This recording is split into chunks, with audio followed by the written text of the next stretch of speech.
그러면 이제 목차 이제 시간이 좀 있으니까 목차 좀 할게요. 잠시만 이거 좀.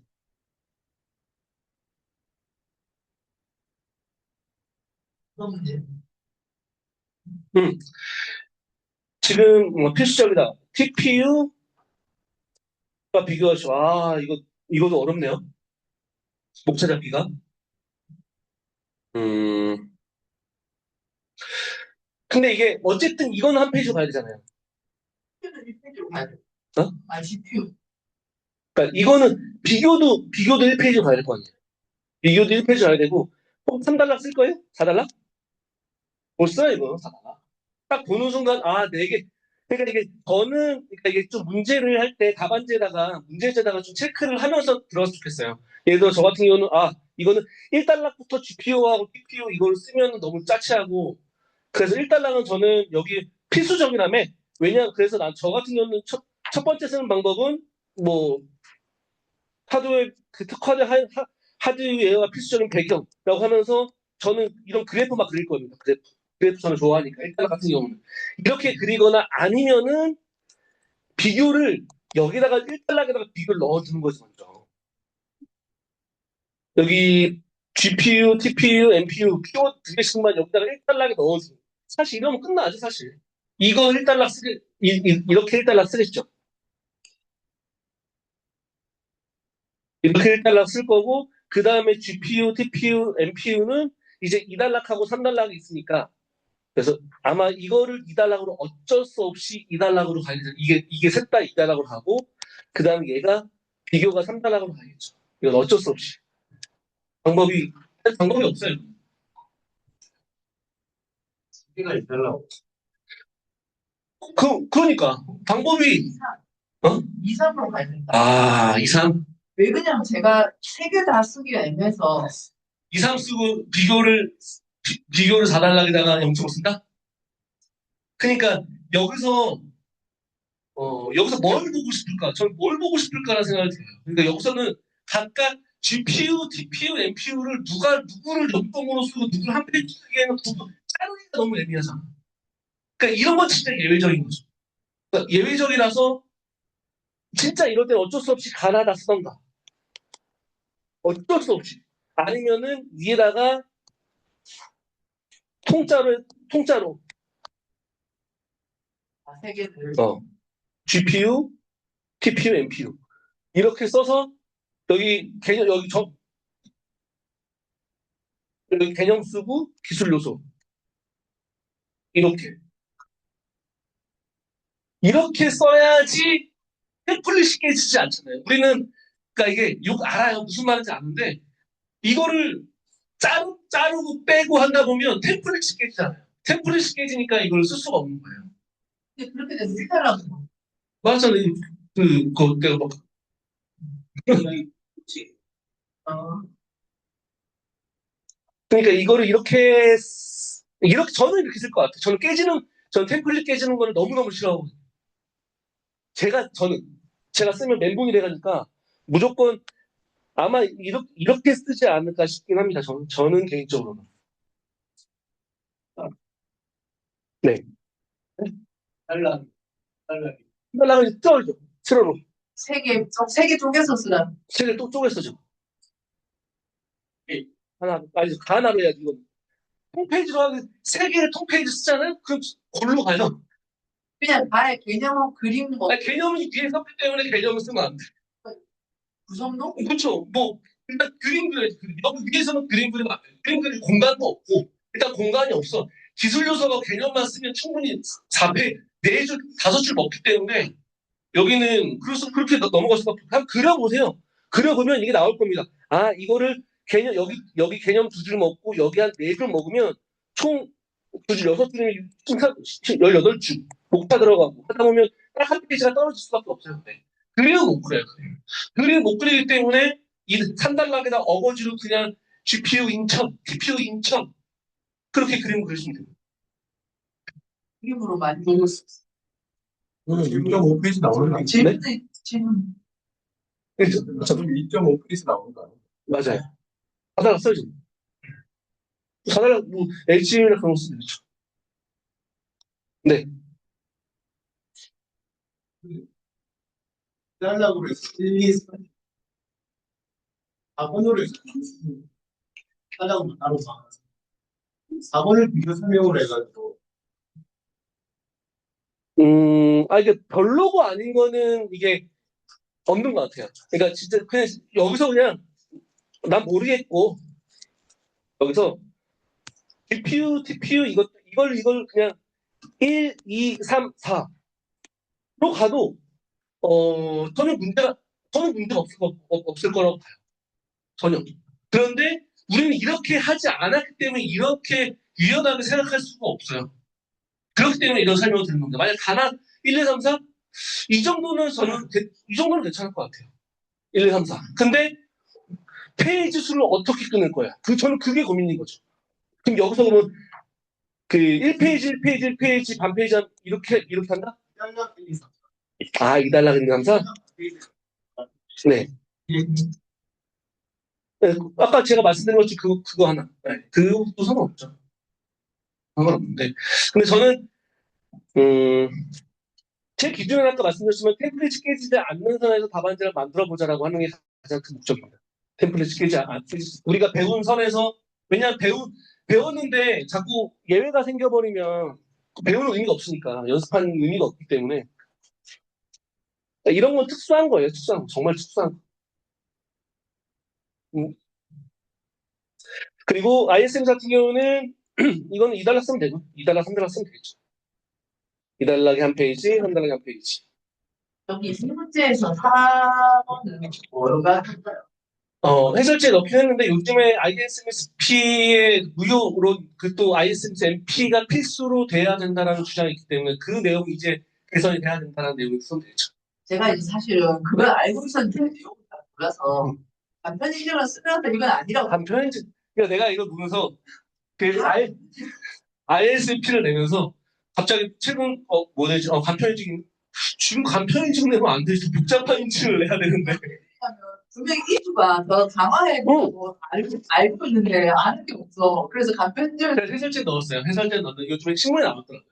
신문에 나와서 기존에 ISP를 현재는 ISMS는 필수인데 ISMP는 선택이에요. 필수가 아니고 선택입니다. 그렇기 때문에 ISMP를 조금 더 필수로 하자, 또는 예비 심사를 좀 더 빡시게 하자, 그런 내용들이 신문에 나와서 그런 내용들 정리해놨으니까 정리해놓고 또 그 개인정보위원회에서도 뭐 좀 내용이 나왔기 때문에 그걸 좀 정리해서 넣습니다. 그거를 확대해야 된다. 넣으시면 될 것 같아요. 달라고. 그리고 합성 데이터. 이건 이제 어려운 것만 할까요? 복잡한 거? 이거는 물어본 거 있으니까. 여기서도 유형, 안정성 지표 이거 사실 여기 나하고 다가 들어가야겠죠. 2달러, 4달러, 2달러, 3달러에 들어가야겠죠. 2달러, 3달러 들어갑니다.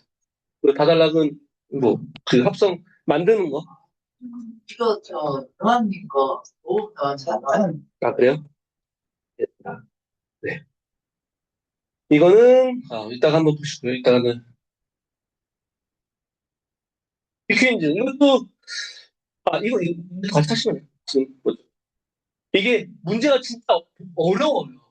그래서 저도 이걸 내면서 근데 이게 또 기출입니다. 이것도 기출인데 어떻게 쓸까? 그러니까 물어본 거는 두 가지. 현재 ICT 기술이 그 여러 방면으로 중요하게 생각하는데 이걸 가지고 재해 예방과 대응 방안을 두 개예요. 두 개입니다. 두 개. 그래서 첫 번째 쓰는 방법은 1달러에는 뭐 배경 쓰면 되겠죠. 그리고 2달러, 3달러, 4달러 있는데 2달러, 3달러에다가 재해 예방 방안. 두 번째는 재해 발생 시 대응 방안. 이렇게 쓰면 되겠죠. 이거는 가장 기본적인 것 같은데 이거 말고 또 뭐가 없을까라고 생각했는데 그러니까 이게 가장 좋을 겁니다. 제가 봤을 때 이게 물어본 것들 중심으로 가장 그거고 그리고 1단락에다가는 문제가 안전 및 재난방지 시스템에서 IS 기술이 중요하다고 했잖아요. 그러니까 1달러에는 ICT 기술을 쓰면 좋지 않을까? 이걸 그래서 좀 더 연결시켜서 하면 저는 그래서 여기 2달러에다가는 이거 공공 안전 및 재난 방지 측면에서의 ICT 기술 그리고 여기에 재해 예방 및 발생 대응 방안 이렇게 써도 되지 않을까? 그래서 여기 같은 경우는 그러면 공공안전 측면에서의 ICT 기술, 그리고 두 번째로는 나는 재난방지 측면에서의 ICT 기술. 이렇게 2달러를 쓰고 3달러에다가 재예방과 대응방안 이렇게 써도 되지 않을까 싶은 생각이 들긴 하더라고요. 근데 이렇게 하면 문제가 있습니다. 항상 고민을 해야 돼. 이렇게 하면 다 글씨예요. 그림이 하나도 안 들어가요. 2달러, 3달러. 두 페이지 다. 그러니까 그런 고민 항상 하셔야죠. 아, 이렇게 되면 내가 너무 빡빡하게 했으니까 안 되겠다. 그러면 이걸 이제 위로 올리셔야죠. 네? 이걸 위로 올리셔야죠. 당연히 위로 올리셔서 2달락에는 재해 예방 방안, 그리고 3달락에는 대응 방안 이렇게 작성을 하면 그림표 이렇게 쓸 수 있겠죠.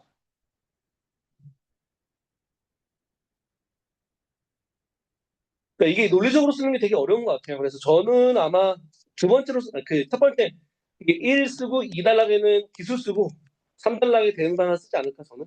대응 방안을 다 나눠서 그렇게 쓸 것 같아요. 왜냐하면 대응 방안이랑 예방 방안을 아무리 이쁘게 잘 쓴다고 하더라도 이건 소설인데 조금이라도 기술적인 걸 쓰면 좋아하지 않을까? 좀 동답인으로 쓰면 좋아하지 않을까? 라고 해서 기술을 좀 더 넣고, 쓰면 좋지 않을까?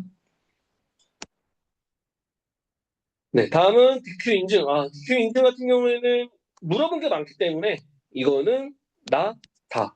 되겠죠, 당연히. 근데 나를 어떻게 쓰나요? 대상, 유형 세 개인데 이것도 가나다로 쓰나요? 이것도 좀 애매하죠. 그러니까 아까 전에 있었던 이거 잘라서 쓰는 거.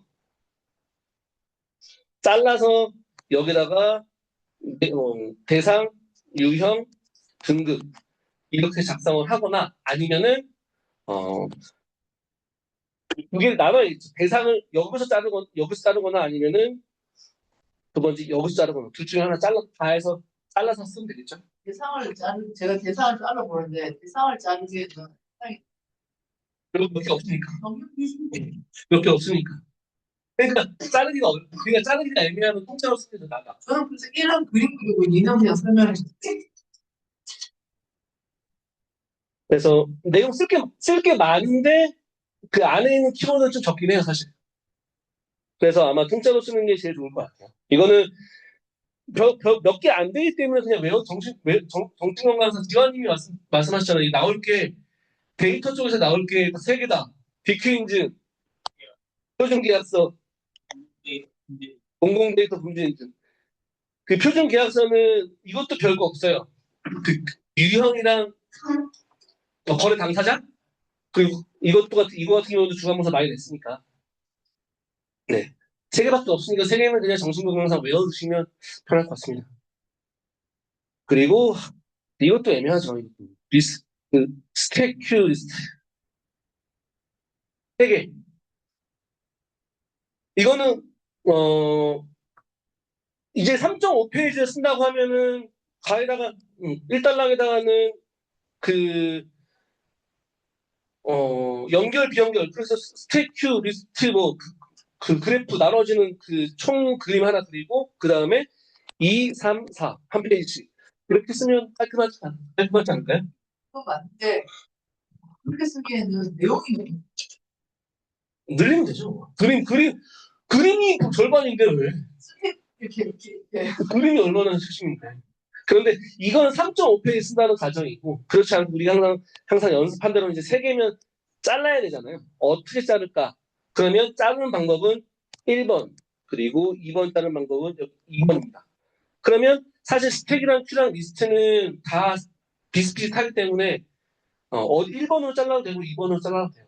내가 잘 쓸 수 있는 거, 내가 스택을 잘 쓸 수 있다라고 하면은 여기서 자르고 내가 리스트를 잘 쓸 수 있다라고 하면은 여기서 잘라서 만약에 나 리스트를 잘 쓸 수 있다 그러면 이거를 2달러고 작성하고 이거를 3달러고 작성하고 이렇게 작성하면 되겠죠.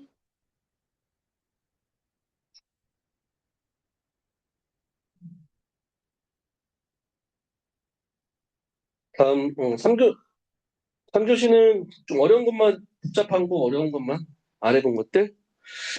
이건 많이 해봤으니까 이거는 패스하고, 이거 두 개니까 이것도 패스하고, 두 개는 거 넘어갈게요. 이거는 그 노예주택 패턴 절차, 이건 문제를 많이 냈는데, 이거 좀 꼬았어요. 여러분들 어떻게 쓸지. 안 헷갈렸나 모르겠어요. 절차가 저 가운데 있어. 일부 좀 꽈봤어요. 내용은 많이 네. 써야 되잖아. 일부러 어떻게, 항상 이게 원래 패턴이 있었을걸? 뭐인데? 절차 먼저 나오고. 아, 절차 먼저였어요? 유형 패턴이야. 아, 그래서 항상 똑같은 패턴이어서 이제 좀 꽈봤습니다. 이거는 세 개니까 또 자를 때는 이렇게 이걸 2달락, 3달락 쓰던가, 아니면은 이렇게 잘라서 얘를 2달락, 얘를 3달락 쓰던가. 파란색? 내가 그러면 유형을 잘 쓸 수 있어. 라고 하면은 이걸 이렇게 가면 되고, 그렇죠. 반대로 내가 패턴을 잘 쓸 수 있다. 라고 하면은 패턴을, 얘를 3달락, 그리고 얘를 두 개를 묶어서 2달락으로 보면 되겠죠. 유형은 내용 알아서. 그러니까. 네, 그러니까 보통 패턴 같은 경우가 더 많으니까, 네, 그래서 이게 2달락이고, 이게 3달락. 차를 그냥 입으로 맞아. 그리고 꼭 빼야 돼. 네. 근데, 난 죽을 것 같아, 쓰기 싫어서.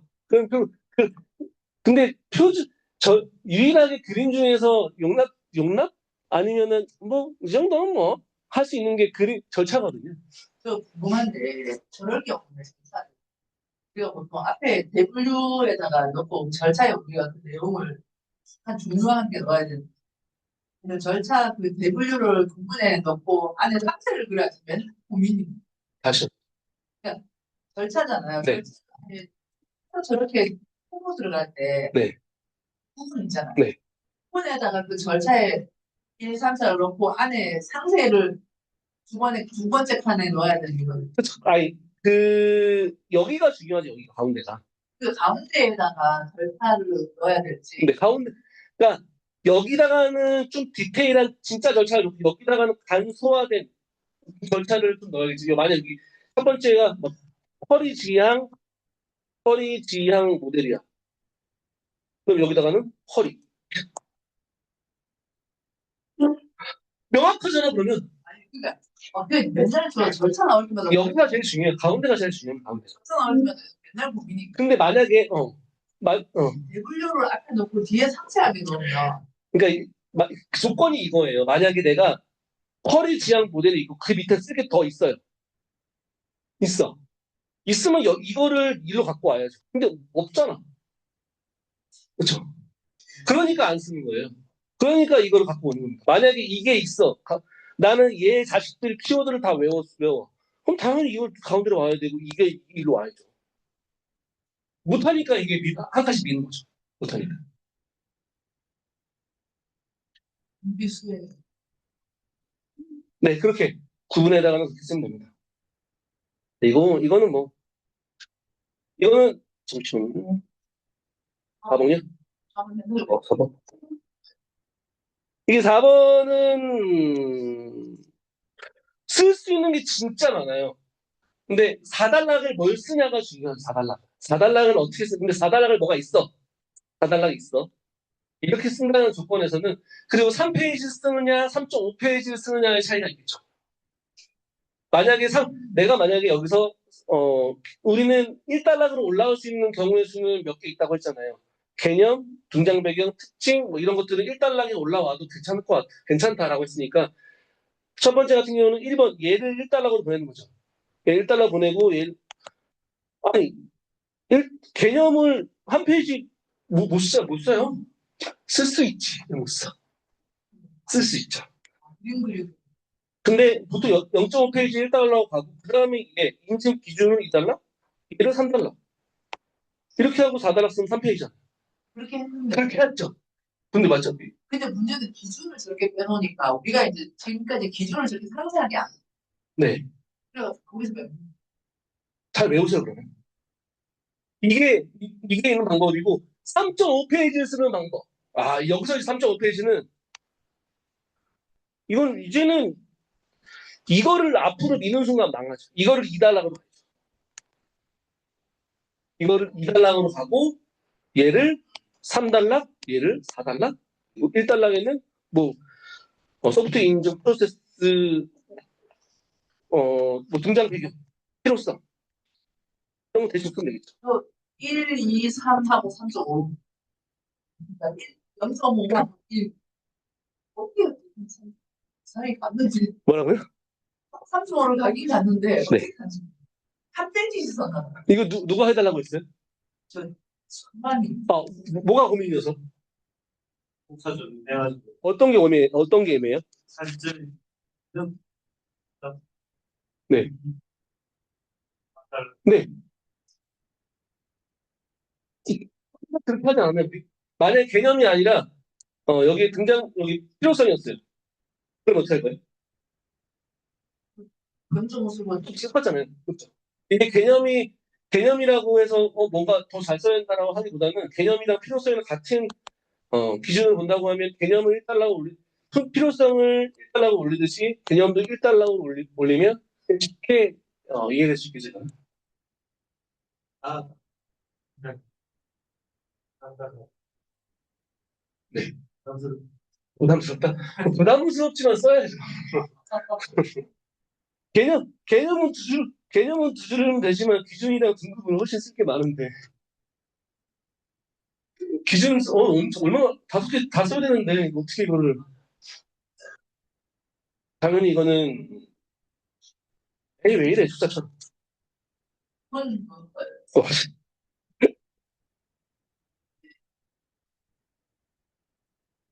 테이블 통이 앞에 나오는 어? 문제를 안 읽고 테이블 코인이 그냥 앞에 있으니까 테이블 코인 개념을 쓰고 그냥 시작해버렸다. 아, 아마 ISD는 아, 12기 음, 이거는 12DC를 배열로 잡고 이건 CBDC 개념을 잡으면 안 되지. 근데 지원님이 하는 게 맞는데, 어차피 CBDC가 있다고 하더라도 여기 비교의 개념이 들어가기 때문에 굳이 1달러에다 CBDC 개념이 필요할까요? 그러니까 저는 여기서 묶어가지고 그 현재 시장 상황, 디지털 화폐가 필요하다라는 관점으로 1달러를 써주면 되지 않나요? 아, 편하게 그러면 여기다 뭐 쓰려고? 비교할 때 그냥 또 쓰고? 그냥 또 쓰고? 또 써도 돼요. 안 쓰는 것보다 안 쓰는 것보다 낫습니다. 괜찮습니다. 안 쓰는 것보다 나은데 저 같은 경우는 1달러에는 현재 그 가상화폐가 부각되고 있으니까 예, 많이 하고 있다 필요하다라는 그래야지 스테이블 코인과 CDBC가 쓸 때 간글에다가 그래서 뭐 스테이블 코인과 CDBC가 우리 뭐 중국도 그렇고 우리나라도 그렇고 열심히 하고 있다. 그래서 중요하다. 하면서 비교를 들어가는 거겠죠. 테이블 코인 이거라고 했는데 네. 표기형처럼 근데 지금 왜 이렇게 생각이 많아져? 이거 1교시험이잖아, 이거. 근데 이거 1 배우 이거 1교시험이야, 1교시험. 1 배우 얘기하고 2, 3, 4 어, 1교시험. 1교시험, 1교시험. 1교시험. 이거 1교시험이야, 1교시험. 아. 이것도 왜 이걸 냈냐면 이번 모의고사에 나왔는데 점수가 별로 안 좋더라. 우리 1등인 정웅님이 점수가 안 좋아. 이거는 지환님이 제일 좋아요. 점수가 제일 높아요. 15.5가 제일 높은데 정웅님이 점수가 14.5밖에 안 나오더라고요. 그래서 이걸 이렇게 못 쓰나? 라고 해서 다시 생겼을 거다. 네. 먹었어요. 네? 스테이블 코인에 나의 부동산 달러를 플러스 X 저도 최근에 있는 법령 그게 제일 좋지 않을까요? 아니면 나라마다 어떻게 하고 있는지 동향 그게 제일 좋겠죠 사실. 분명히 제가 깔끔하죠 사실. 근데 붙여서 이걸 세 개로 암호화폐까지? 그래. 암호화폐까지 비교해. 그러면 쓰는 순간 이제 안그래도 가서 글씨가 너무 많아지니까. 근데 아마 4달러에는 최근에 그 스테이블 코인 법이 활성화되고 있으니까 법에 대해 쓰지 않고. 알게 뭐야 내가 강글에다가 CDBC도 중요하지만 스테이블 코인, 우리나라에서 CDBC 그 스테이블 코인 활성화를 위해서 법안을 만들고 하고 있습니다. 그다음에 4달러에 나왔습니다. 4달러는 정답이 없어요. 정답 없는데 3달러 마지막에 간글을 어떻게 쓰느냐에 따라서 내가 4달러를 끌고 간다는 내가 주도권이 있어요. 4달러는 정답이 없잖아요. 누가 정답이 있다 그래?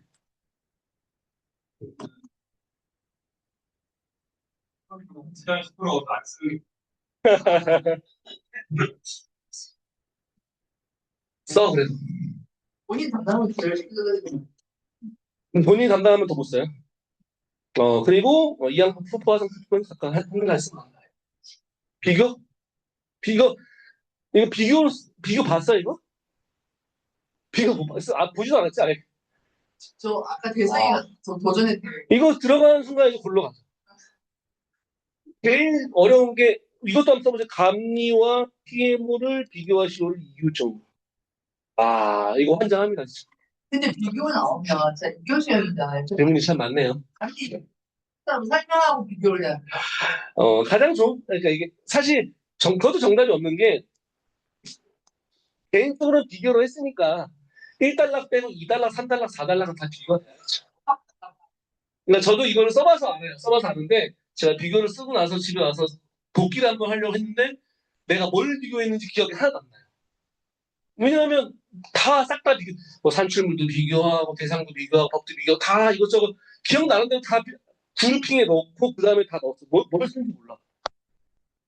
근데 점수는 잘 나왔는데 근데 뭘 비교했는지 아마 제가 이게 118회 제가 합격했을 때 감리하고 PMO 비교하시고 문제가 나왔어요. 그래서 이걸 저는 기억을 해요. 왜냐하면 제가 복귀했는 시험 보고 와서 집에 복귀했는데 제가 뭘 비교했는지 복귀가 하나도 기억이 안 나요. 그룹핑, 목차가 기억이 안 나요. 어떤 측면으로 비교했는지 기억이 하나도 안 나요. 그러니까 이런 것들은 이거 4단락 들어가면 이게 이항공포하고 포화성 공포니까 그렇게 고민을 했을 텐데 만약 감리하고 PMO 들어가도 1달러에 비교한다기보다는 1교시에 1번으로 하기보다는 한 3번이나 4번 후반부에 하는 게 정신건강상 쓰면서 이게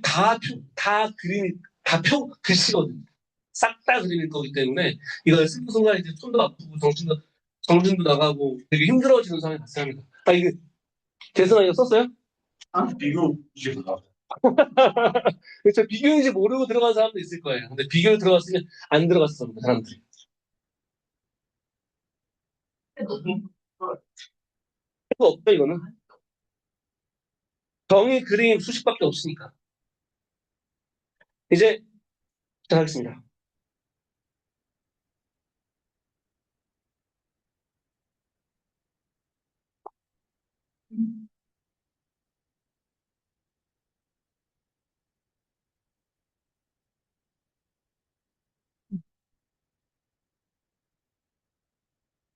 찾아본 걸 기준으로 해서 키워드 중심으로 해서 이해 필요하지 않은 것들은 그냥 키워드 중심으로 한번 설명드릴게요. AI 랜 이것도 그 경록님이 추천해서 냈는데 잘 썼더라고요. 경록님이 AI 랜 한 거 아닌가요? 누가 이거 썼던데? 예, 출제 예상으로. 수환이. 잘 썼어? 근데 이게 랜을 중심으로 해서 만든 거죠. 랜을 중심으로 해서 AI가 확장된 거잖아요. 그러니까 정의에 해당하는 랜에 대해서 텍스트가 좀 들어가야 랜을 AI로 확장했다. 단순히 그냥 무선 통신망을 AI를 이용해서 뭔가 했다라고 하니까 조금 애매하더라고요. 그러니까 랜이라는 내용을 좀 써주시면 좋을 것 같아요. 기본적으로 랜 같은 경우에 랜이 우리 스마트폰과 통신망을 무선으로 연결하는 그냥 통로 경로입니다. 경로. 흔히 말해서 우리 핸드폰이랑 뭐 기지국과 통신할 수 있는 망을 우리가 그냥 그 랜이라고 합니다. 그런데 이거 할 때는 통신할 때는 흔히 전파로 연결되기 때문에 데이터 전달하는 거 또는 중간에 그 기지국이 바뀌었을 때 핸드오버하는 기능들 QoS 이런 기능들이 굉장히 많이 들어가 있어요. 근데 그런 것들을 하나하나 수동으로 정책으로 바꿔주는 게 아니라 인공지능이 알아서 트래픽에 따라서 이렇게 절로 보내주고 일로 보내주고 QoS 보장도 해주고 핸드오버도 잘 이 기지국에 잘 보낼 수 있도록 하는 게 AI 랜이라고 보시면 될 것 같아요. 그래서 여기에서는 그러니까 랜과 오랜을 AI로 확장했다라고 보시면 될 것 같습니다. 이게 그러니까 사람들이 랜을 AI로 뭐 AI 적용했다 또는 오랜을 AI로 적용했다라고 하는데 사실 오랜을 적용했다기보다는 그냥 기반 기술인 랜을 적용했다고 보는 게 좀 더 편할 것 같아요. 그래서 여기 정의를 잠깐 넣었는데 정의를 보시면 통신망의 핵심 기술인 랜에 AI를 결합해서 통신의 성능을 극대화시켜서 핸드오버나 QoS 보장 이런 것들을 AI 서비스를 직접적으로 처리할 수 있도록 만드는 차세대 통신 기술이다. 그러니까 단순히 랜을 인공지능을 통해서 성능을 극대화하고 자동화하고 그렇게보다는 랜을 그 인공지능을 결합해서 핸드오버나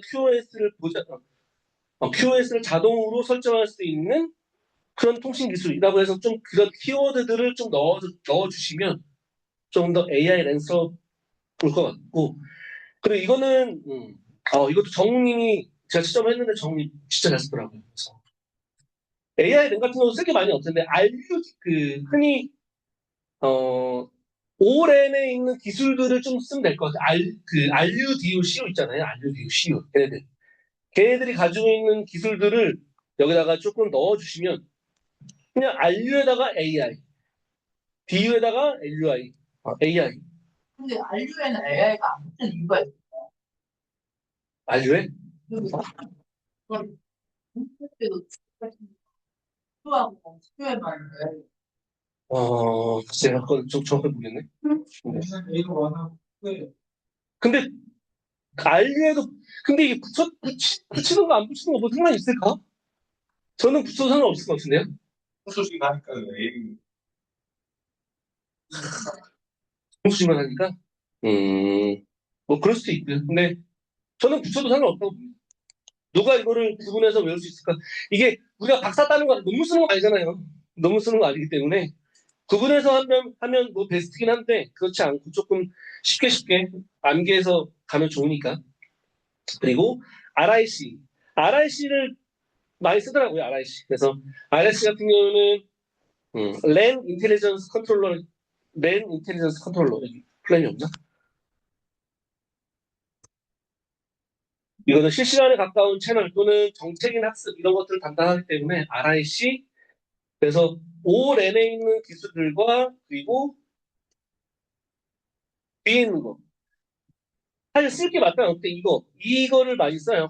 이거를 같이 3달락에다가 써주시면 좋을 것 같아요. 이거를 AI 포렌, AI 엔드렌 사실 이것도 기준 찾아보니까 AI 포렌도 있지만 AI 온렌 이게 영어라서 조금 전사가 좀 달라지는 경우도 많이 있더라고요. A 엔드렌도 있고 여기 A4 랜4 AI 이렇게 좀 이건 전체가 바꿔지는 거죠. 근데 중간중간만 알아서 바꿔주시면 정확하게 채점하는 포인트가 어렵기 때문에 그럴듯하게 넣어주시면 됩니다.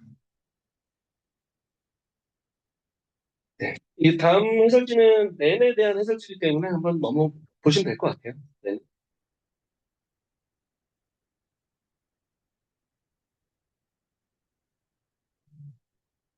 다음은 GPU 에즈 서비스고 이게 셀테도 내긴 했는데 사실 GPU 에즈 서비스가 쓸 게 마땅히 없어요. 쓸 게 마땅히 없어서 제가 이것저것 많이 찾아봐서 일단은 GPU 기술이랑 클라우드 기술을 좀 섞어서 넣는 게 가장 좋겠죠. GPU랑 클라우드 기술을 섞어 넣는 게. 그래서 정의를 보시면 클라우드 컴퓨팅 모델을 통해서 GPU를 온디맨드 방식으로 제공한다. 이렇게 하면 실제 클라우드하고 AI가 같이 붙어 있는 느낌이 들겠죠. 그래서 뭐 온디맨드, 페이퍼 유즈 우리가 아는 그래서 여기에는 기술들을 써야 되니까 기술도 뒤에 하나 붙여놨을 텐데 그래서 여기에는 이게 보편적으로 쓰는 기술들을 뽑아온 겁니다. 그래서 VGPU, 가상화 GPU 그리고 MIG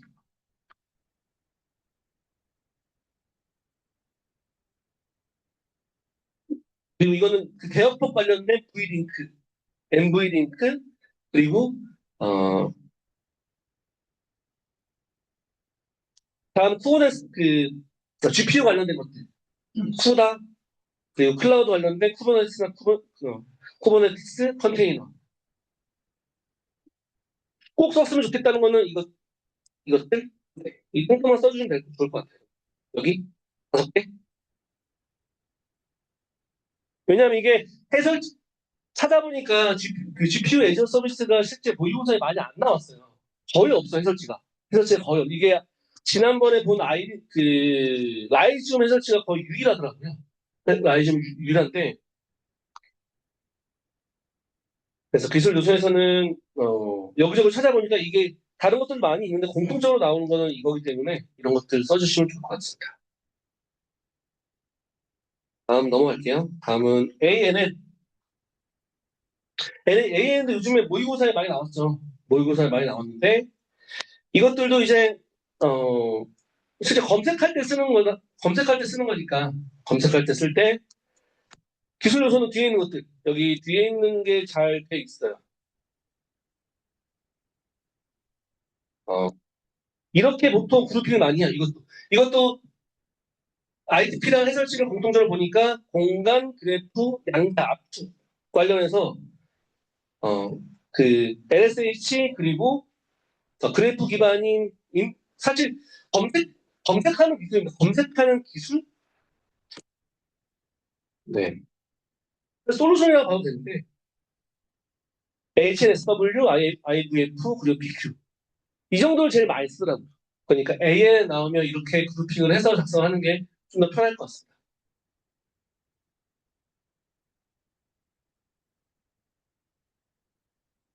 검색할 때 쓰는 거.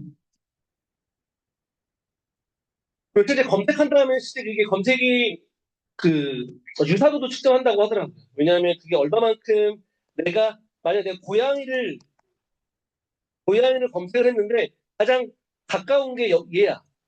얘가 고양이가 이제 나왔어, 이렇게. 나왔으니까 만약에 이 그래프 기반으로 해서 HN, SW 나왔어요.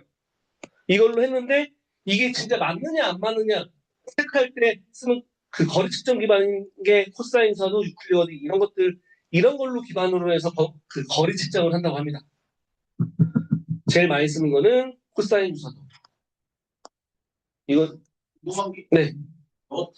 가 타이밍에 나오는 가 어디요? 저 토픽이 아 이거 똑같은 거죠. 어차피 거리니까 거리기 때문에 다 똑같아요. 이거 협업 필터링뿐만 아니라 이거는 K민즈 DB스가 K민즈나 아니면 KNN도 또 이거 똑같은 거 쓰죠. 거리 거리는 싹 다 이거만 쓴다고 생각하면 돼요. 거리는. 그러니까 이거는 수식까지 외워주는 게 어디에도 쓸 수 있기 때문에 사실 외워두면 좋습니다.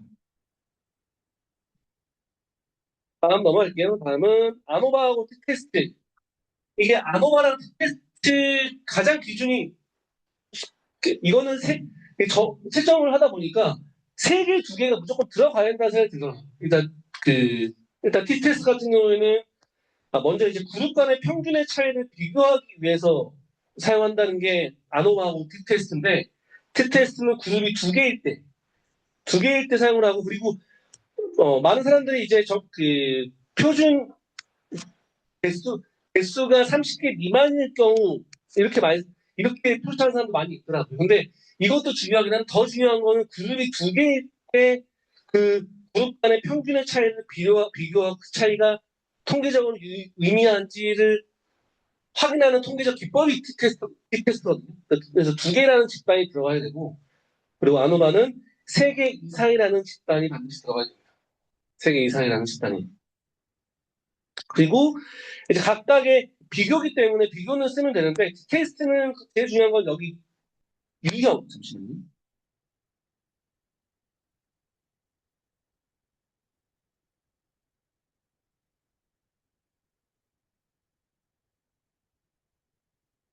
없네. 아 여기네요. 이게 아마 독립표본이랑 그 대응표본 말을 할 겁니다. 독립표본 그리고 대응표본 이 유형을 반드시 작성을 해야 돼요. 대응표본, 독립표본 보통 독립표본이라고 하죠. 독립표본. 이게 부집단이라고 했잖아요. 부집단이 우리가 A와 B를 A반과 B반의 점수의 차를 점수의 평균을 비교한다라고 했을 때 일반적으로 독립표본 T 검정을 사용하고 그리고 서로 다른 집단이 아니라 만약에 A 반이 과외됐을 때 이후에 A 반의 그룹의 차이를 비교할 수 있잖아요. 이럴 때는 대응 표본이라고 해서 이 기법을 사용합니다. 그래서 두 가지의 유형을 작성을 해주시고요. 사실 쓸 게 없어서 그래요. 그래서 꼭 유형 이 두 개랑 근데 아노바 같은 경우는 유형 1원산, 2원산, 반복 이런 것들이 많으니까. 근데 실제 이런 것도 문제가 나왔죠 한번 테스트. 이거 그 독립이랑 대응 표본도 문제 한번 나오긴 했습니다.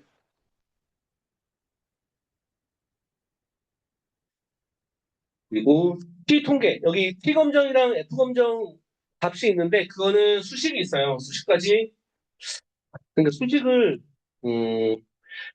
꽤 이거는 T 검정 두 개의 집단일 때 분석할 때 이렇게 쉽게 분석할 수 있다는 걸 보여주려고 일부러 코딩한 거를 추천한 거고 이건 세 개 집단 A, B, C가 있을 때 어,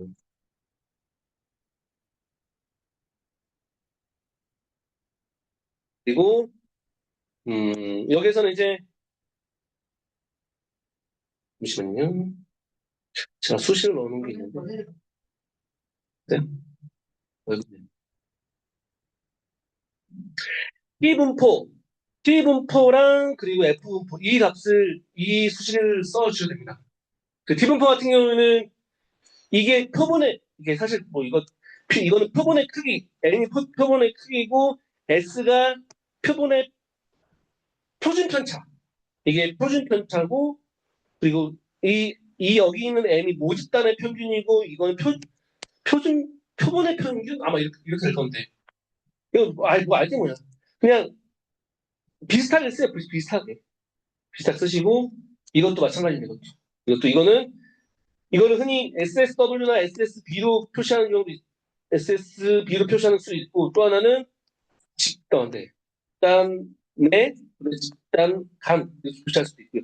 그러니까 이렇게 이 수식을 반드시 넣어주시면 두 개, 세 개 집단 두 개냐 세 개냐 그리고 이 수식과 이 수식 그리고 아까 전에 T 검정의 유형 그리고 아노바의 유형 1원산, 2원산 반복을 넣어주시면 비교표에 사실 넣으면 금방 쓰겠죠. 얘는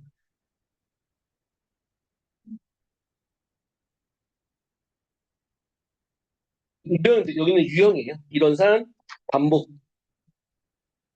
그리고 2원산 1원산, 2원산의 차이는 뭐냐면 분석을 할 때 한 가지 기준으로 분석을 하느냐 세 개의 그룹이 있는데 내가 밥 먹을 때 몸무게를 세 개를 비교하고 싶으냐 아니면은 밥과 뭐 찌개를 같이 먹었을 때 비교를 하고 싶으냐 그 차이입니다.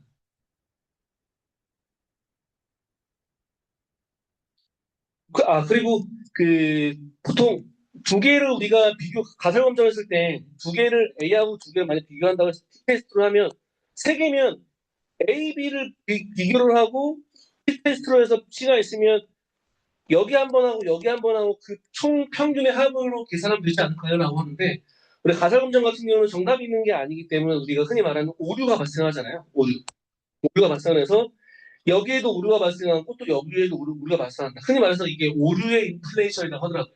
그래서 이렇게 오류의 인플레이션이 발생하기 때문에 T-테스트로는 두 개의 집단만 검정이 가능하다고 혹시나 물어보면 알고 있으면 좋을 것 같습니다. 네, 그리고 그러면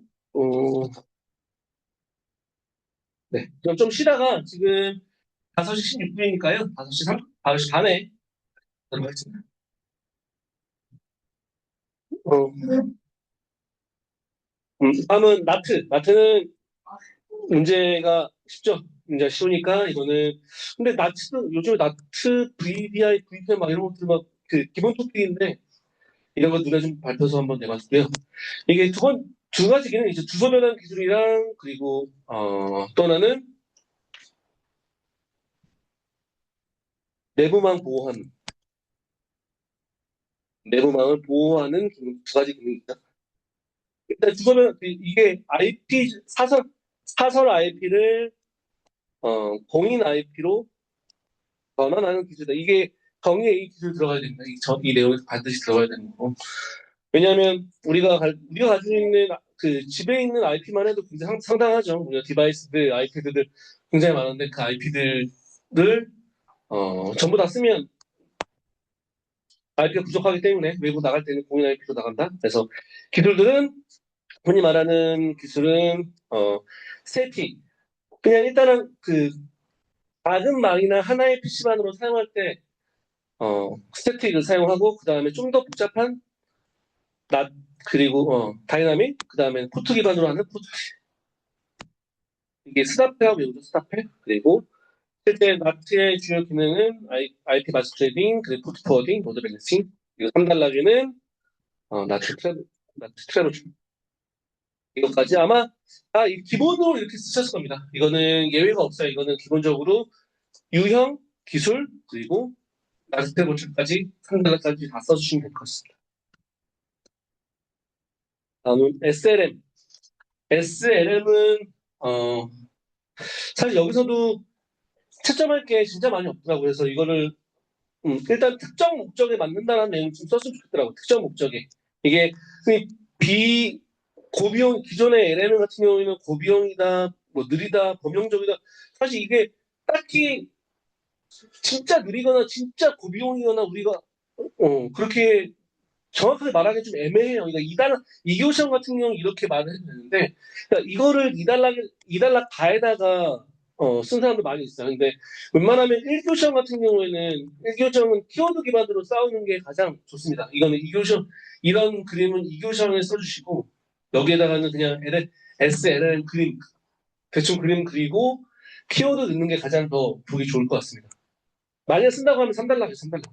이걸 2달락 다에다가 쓰면 너무 조금 짜치고. 그래서 여기에는 특정 목적에 맞게 경량화한 모델이다. 이 내용이 들어가면 좀 맞더라고요. 그리고 경량화했다고 하니까 이건 경량화한 경량화 기술을 작성하시면 되겠죠. 경량화 기술. 그리고 여기에 특정 분야에 최적화다. 그리고 버티컬 AI 기술들은 보시면 여기 양자와 가지치기, 직류, 로라 같은 경우에는 전체 파라미터가 아니라 일부 파라미터만 업데이트해서 기술 조정하는 것을 말하죠. 이런 그냥 간단한 경량화 기술. 왜냐하면 적은 GPU 아니 소량의 GPU, 좀 성능이 낮은 GPU에서 사용할 수도 있고 그렇게 특정 목적에 맞는 것들을 많이 사용하고 그리고 최근에는 SLM과 기업에서는 레그를 많이 섞습니다. 레그를 많이 섞. 왜냐하면 저희 회사 같은 경우는 LLM을 쓰기에는 너무 부담스럽고 사실 쓸 수 있는 사람도 많이 없어요. SLM을 사실 파인 튜닝 하더라도 성능이 그렇게 많이 나오지 않아요. 기존에 LLM이 너무 많이 나왔기 때문에 저기 중고나라 여기 그 파인 튜닝 하면 성능이 좋아지나요?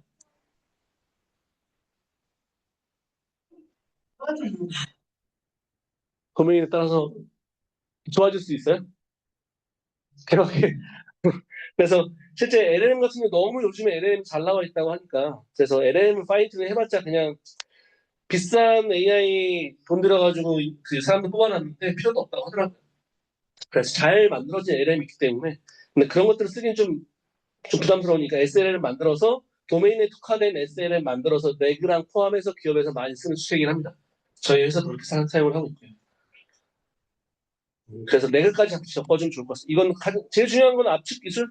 그러니까 여기에 그리고 LLM은 트랜스포머 뭐 이런 것도 쓰는데 만약 기억이 안 나면 양자 이런 경량화 기술 쓴 다음에 여기 밑줄 친 거 4개는 반드시 쓰고 그 다음에 칸이 모자르다라고 하면은 여기에 뭐 LLM보다는 그 안에 들어가 있는 어텐션 그리고 트랜스포머 그 기반 기술을 쓰는 게 훨씬 더 좋겠죠. 뭐 아니면 활성화 함수를 쓰던가. 네, 그렇습니다. 그래서 실제 LL은 범용적이다, 특정 목적이다. 그리고 만약에 3달러 이게 비교할 수 있는 게 여기는 수천억, 수십억, 크다의 의미, 작다의 의미로 좀 작성이 되는 게 뭐 눈에 확 들어오지 않더라고. 수천억 개, 수백 개 막 쓰는데 사실 그렇게 눈에 와닿지 않고 여기에는 범용적이라는 말이 제일 많이 들어와요. 범용적. 그리고 여기에는 특정 목적이 많고 그리고 대표 모델들까지 3달러의 비교를 작성하면 되겠죠. 어, 중요한 것 같아요. SLM도 요즘에 기업에서 굉장히 많이 사용합니다. 그렇기 때문에 에그하고 같이 엎어줘서 3달러 써도 돼요. 다음은 이것도 똑같아요. 그 앞에 있는 SLM과 똑같죠. 온디바이스 AI 같은 경우도 경량화 기술입니다. 왜냐하면 기존에 사용하고 있는 디바이스 그 AI 모델을 클라우드로 보내는 게 아니라 실제 디바이스 자체에서 뭔가 AI를 사용한다? 예를 들어 스마트폰에 있는 인식 기술들, 우리 시리가 내 목소리를 말을 하고 시리가 내 목소리를 인식하는 것처럼 내 디바이스 자체에서 사용하는 게 홈디바이스 AI라고 보시면 되고 정의를 보시면 스마트폰이나 노트북, 웨어러블 기기 등 개별 디바이스 자체에서 데이터를 수집하고 AI 엔진을 내장하여 연산을 처리하는 모델이다. 그래서 여기는 간글 같은 경우나 사실 이건 키워드가 아니기 때문에 이런 느낌을 알고 간글에 넣어주셔야겠죠. 왜냐하면 프라이버시, 나의 지문이나 나의 얼굴 이런 것들이 실제 클라우드에 들어갈 때 학습에 포함되면 안 되기 때문에 민감 정보나 프라이버시에 대한 소유권이 중요한 경우 또는 레이턴시 실제 클라우드 보내지 않고 내 자체적으로 내 디바이스에 쓰기 때문에 레이턴시가 최소화되고 또는 인터넷이 불안하거나 오프라인 상태에서도 할 수 있다는 게 가장 큰 장점이죠. 그리고 실제 우리 실제 스마트폰에서 시리 같은 경우도 얘가 업데이트 되잖아요. 이게 온디바이스 AI라고 해서 얘가 적용되어 있는데 보통 시리도 업데이트가 되기 때문에 그 업데이트는 실제 앱 업데이트 시에 된다고 하더라고요. 온디바이스 AI 왜냐하면 학습을 계속해서 다운을 받아야 될 거 아니에요. 학습된 모델은 실제 앱 업데이트나 소프트웨어 업데이트 할 때 온디바이스 AI를 사용할 수 있게끔 모델을 다운받아서 업데이트를 하는 기능을 한다. 정도도 알고 계시면 좋을 것 같습니다. 그래서 여기도 반드시 온디바이스 AI니까 내부에 사용하기 때문에 경량화 기술, 개인화 서비스, 그리고 아까 전에 있던 레이턴시가 최소화가 되거나 오프라인에서 사용할 수 있다. 이런 것들도 작성해 주시고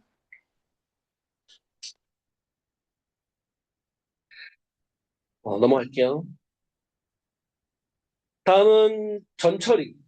전처리는 사실 전처리도 잘 쓰신 분들이 있는데 이것저것 써줘도 좋을 거야. 전처리에 검색하면 모두 나오는 게 가비진, 가비지 아웃입니다. 쓰레기를 넣으면 쓰레기가 나온다. 모든 구글링은 어디서 해도 이 말은 반드시 나오니까 가비진, 가비지 아웃 한문 썼더라고 한 분. 자 이것도 써주시면 됐고 그리고 사실 전처리 쓸 때 쓸 건 많은데 어떻게 써야 될지 구성이 애매할 텐데 이거는 정의에 쓰는 게 가장 좋을 것 같아요. 정의가 절타. 이 절타를 쓰는 게 가장 좋습니다. 정제하고 통합하고 실제 데이터 오류가 있는지 없는지, 뭐 불완전한 부분을 보완하거나 이게 가장 기초적인 기법인 거죠.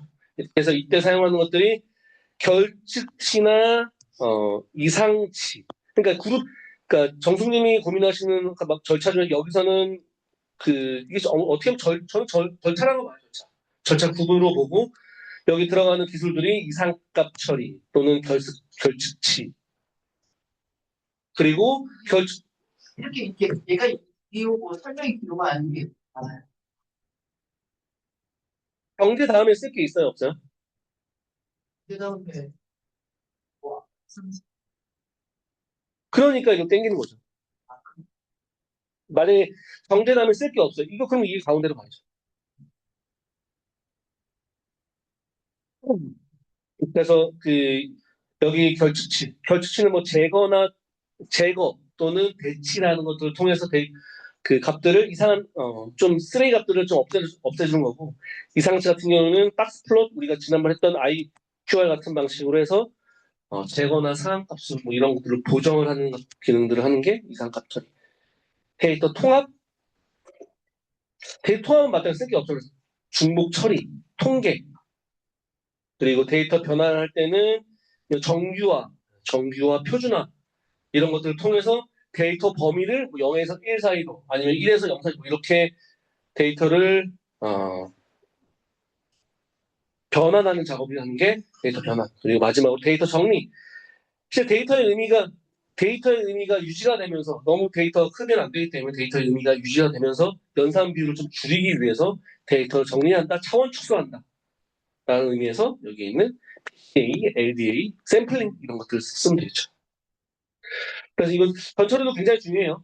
아시겠지만 굉장히 중요하기 때문에 한번 이렇게 그냥 쌍으로 외워주시면 좋을 것 같습니다. 그냥 고민하지 마시고 뭐 여기에 어떻게 보면 사람들마다 앞에 이상치를 넣고 뭐 대치, 중복 이렇게 넣을 수 있는 많이 있는데 그게 아니라 쌍으로 얘랑 좀 매칭을 해주셔서 매칭까지는 아니야 사실. 매칭까지는 아니지만 저는 매칭까지 강요하지 않지만 왼쪽에 넣고 오른쪽에는 그에 따른 기술들 여기서 포함해서 아까 했던 박스 플롯이나 IQR 이런 것도 넣어도 되겠죠. 다음 넘어갈게요. 다음은 디지털 포용법입니다. 디지털 포용법이 요즘에 AI 기본법 때문에 좀 많이 죽었어요. AI 기본법 때문에 많이 죽었는데 디지털 포용법 일단은 정의를 보시면 모든 구성원이 차별이나 배제 없이 실제 IT 기술 혜택을 누릴 수 있도록 조성하기 위한 제도 그 취약계층 전 국민 대상으로 디지털 포용 정책을 수행할 수 있도록 할 수 있는 게 디지털 포용법의 목적이 되겠죠.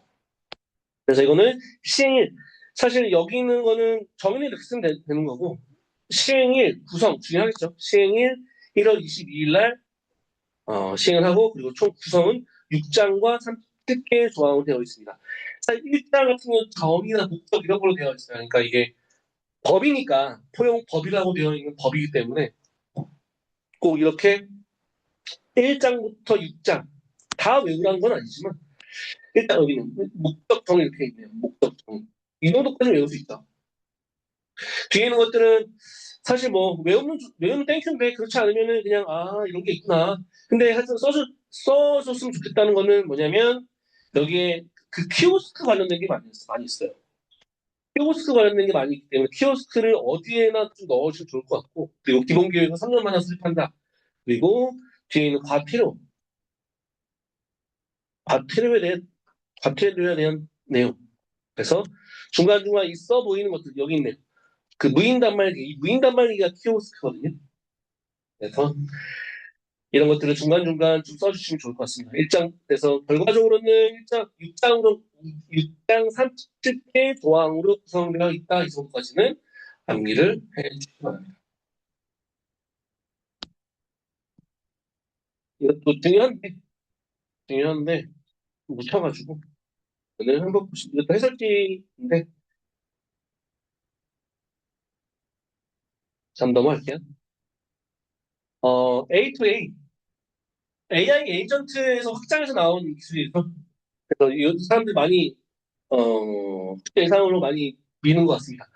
그래서 우리 MCP도 많이 나왔고 그리고 AI 에이전트 나왔고 그래서 AI 에이전트 우리가 요즘 같은 경우에는 AI가 단일 모델이 아니라 여러 가지 AI 모델을 많이 사용하잖아요. 예를 들어서 AI 우리가 뭐 서비스를 개발할 때 뭐 보고서 보고서 제출하는 보고서 작성 이런 게 있으면 에이전트가 검색하는 에이전트가 있을 거고 또 보고서 작성하는 것도 있을 거고 또는 보고서 작성한 다음에 내 노션이나 파일에 노션에 업로드하는 기능들 그리고 이걸 가지고 보고해서 뭐 결과를 받는 그런 에이전트들이 각각 개발돼서 만들어질 수가 있겠죠. 근데 이런 것들을 만들 수 있는 거는 사실 MCP가 있으니까 만든 거죠. MCP가 없으면 사실 뭐 만들기가 겁나 빡셉니다.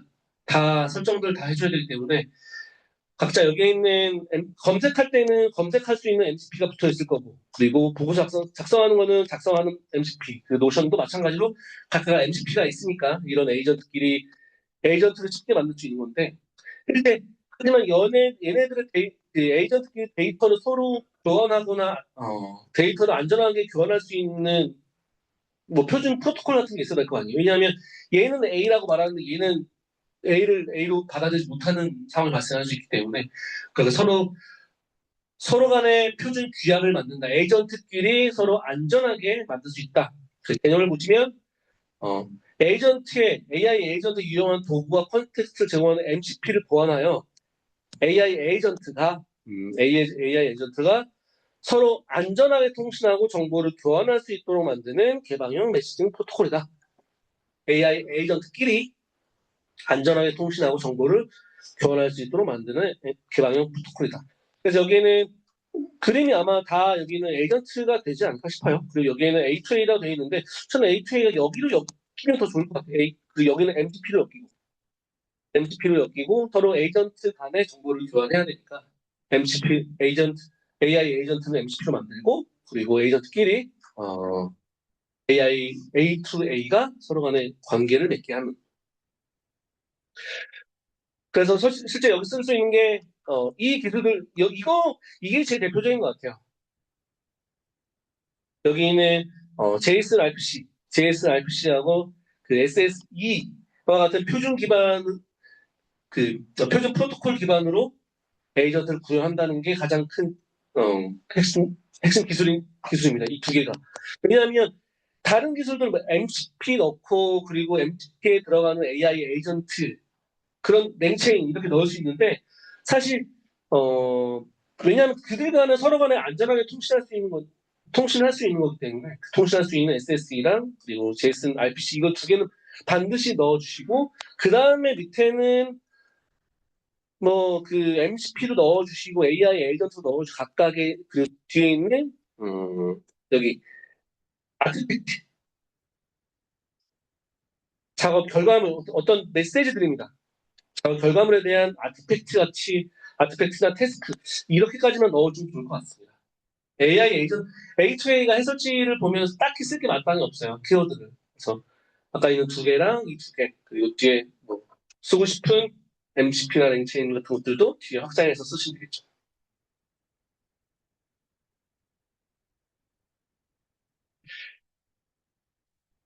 다음 넘어갈게요. 다음은 상관 분석입니다. 상관 분석은 음, 어, 흔히 회귀 분석 우리 회귀 분석하기 위해서는 독립 변수가 있고 공속 변수가 있어요. 근데 변수들 간에 얼마만큼 상관관계가 있는지를 확인해야 되기 때문에 그 변수들이 얼마만큼 간의 상관관계가 있는지를 확인하는 게 상관 분석이고 정의를 보시면 두 변수 간의 상관계수를 측정을 해서 이를 기반으로 선형적 관계를 가지는 분석 기법이다. 선형적 관계라는 말을 꼭 넣어주세요. 선형적 상관계수 키워드에는 이 두 개를 반드시 정의에 넣어주시기 바랍니다. 그래서 양의 상관관계가 있고 음의 상관관계가 있어요. 흔히 말하는 양의 상관관계 이렇게 올라간다는 거는 밥을 먹으면 밥을 먹는 게 올라가면 뚱뚱해진다. 그러니까 올라가죠. 이건 양의 상관관계고 음의 상관관계. 만약에 공부를 하지 않은 아니다. 결근수 회사의 결근수가 늘으면 성과가 줄어든다. 이거는 음의 상관관계죠. 음의 상관관계. 때문에 여기에는 이런 거 양의 상관관계, 음의 상관관계 이 그림을 세 가지 그림을 꼭 넣어주시기 바랍니다. 양의 상관관계 그리고 음의 상관관계 이거는 실제 기록이 없는 거는 상관이 없다는 거죠. 그러면 이거 상관관계를 분석하기 위한 방법들이 뭐가 있느냐? 실제 피어슨, 펜달, 스피어만 제일 많이 쓰는 게 피어슨 방식으로 많이 사용합니다. 피어슨, 캔달, 스피어만 여기까지 딱딱 외워주시면 좋겠죠.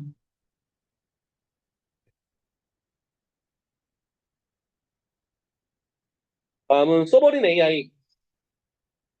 서버린 AI도 굉장히 핫한 토픽이고 그때 아까 밥 먹을 때 같이 얘기한 적이 있는데 바이브 코딩 같은 경우도 문제가 나올 것 같은데 바이브 코딩 쓸 게 진짜 많이 없어요. 그래서 그 멘토님들끼리 같이 다른 반 멘토님도 그렇고 바이브 코딩의 키워드가 뭐가 있을까 지금 막 조사 중입니다. 그래서 시작화된 걸 한번 뿌려드릴 텐데 소버린 AI도 마찬가지일 것 같아요. 소버린 AI. 근데 최근에 그 현서멘토님이 정리해주신 그 국내 클라우드 업체들 뽑아놨죠. 이거 5개는 외워주시면 좋을 것 같아요. 예? 3단락 했으면 좋겠죠, 이거는. LG, 업스테이지, 네이버클라우드, SK, 그리고 NC. 그러니까 모든 나라는 자신들만의 인공지능을 만들 수 있어야 한다. 흔히 GPT 같은 경우는 미국 거니까 미국의 문화와 정책을 받아들여서 우리가 검색하고 프롬프팅을 할 때 결과물이 그 주관이 미국의 주관이 들어갈 수 있기 때문에 자체적으로 데이터 주권을 확보하기 위해서 소버린 AI가 확보돼야 된다.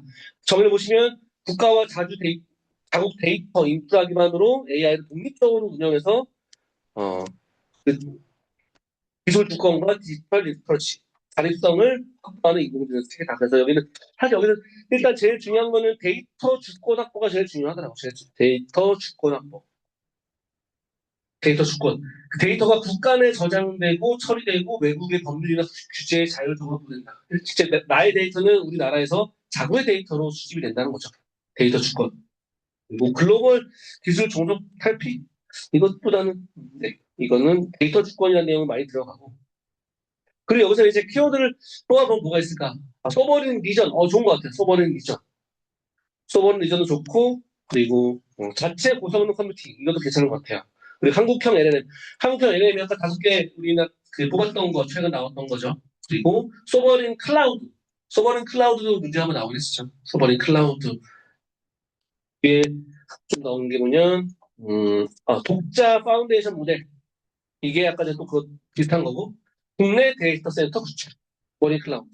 그리고 AI 만들자. 이렇게 연합학습 프라이버시 이런 것들은 사실 있어도 되고 없어도 되는 좀 그런 기술들이고 좀 소버린 AI스러운 기술들을 찾아보니까 이런 것들이 좀 있다는 겁니다. 이거는 사실 외우지 않으면 이렇게 쓰기가 되게 애매하긴 해요. 소버린 제가 기술들을 이런 것들은 소설이기 때문에 외우지 말라는 말씀을 많이 드리는데 소버린 AI가 또 나온다 많은 사람들이 그렇기 때문에 조금 이거 정리를 할 필요도 있을 것 같아요. 아까 전에 3달락이나 아까 전에 우리 5개 업체를 사용하면 더 좋겠죠. 마지막 VPN. VPN도 쓸 게 엄청 많습니다. VPN은 IPsec VPN, SSL VPN, hen치 알레부터 시작해서 쓸 게 너무너무 많은데 좀 더 싹 다 좀 기억해 주시면 좋지 않을까? 일단 VPN 같은 경우는 서로 다른 지역에 있는 사람들 간의 데이터를 주고받거나 우리가 원격에서 데이터를 시스템에 접속해서 안전하게 시스템을 사용할 수 있는 기술 중에 하나겠죠. 그래서 여기를 보면 인터넷과 같은 공용 네트워크에 의해 터널링 중요하고 암호화 등을 통해서 안전하게 데이터를 주고받는다. 여기서 말하는 터널링이라는 거는 뭐 실제 안전하게 주고받을 수 있도록 터널을 구축한다. 터널을 구축한다. 이게 터널링입니다. 터널링이나 암호화라는 내용이 중요하고 그리고 실제 그러면 VPN을 구축하기 위해서는 2가지 유형이 있죠. 프로토콜도 있지만 유형과 프로토콜이 중요해요. 유형과 프로토콜.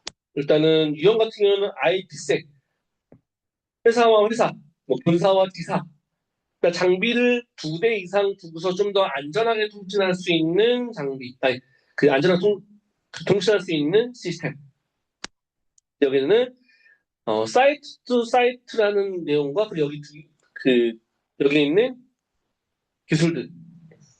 ESP, AH, I 다 이거 키 관리하는 거고 이건 헤더 관리하는 거고 다 비슷비슷합니다. 근데 ESP, AH, IK 그리고 SSL 같은 경우는 427계층 그리고 hen치알레, 핸드쉐이크, 칩 사이퍼 그리고 얼트, 리코드 통신할 때 장애가 나면 나한테 메시지를 주거나 아니면은 실제 통신하는 헤더에 어떤 데이터가 있어야 되는지를 다 규격화해 놓은 것들입니다. 다 프로토콜이. 그러니까 SSL에 대한 구성 요소 그리고 위에 있던 IPsek에 있던 IK, AH, ESP까지 다 외워주세요. 그리고 그러면 이렇게 쓰기 위해서는 프로토콜 보통 이 외에도 더 많이 있죠. PP2P나 아니면 L2TP 이외에도 여러 가지가 많이 있습니다. 대표적으로 있으니까 프로토콜까지 작성을 해주시면 좋을 것 같아요. 다음은 2교시. 시간이 없어서 네. 한 6시 반쯤에 채점 끝난다고 하니까 6시 반쯤에 최대한 맞춰서 한번 끝내보도록 하겠습니다. GPU, TPU, NPU. 이게 좀 애매하죠. 애매한데 GPU, 그게 TPU하고 NPU하고 좀 비슷한 개념이니까 TPU하고 비슷한 개념이고 NPU는 좀 다른 것 같아요. 뭐냐면 잠시만요. 쓸 때가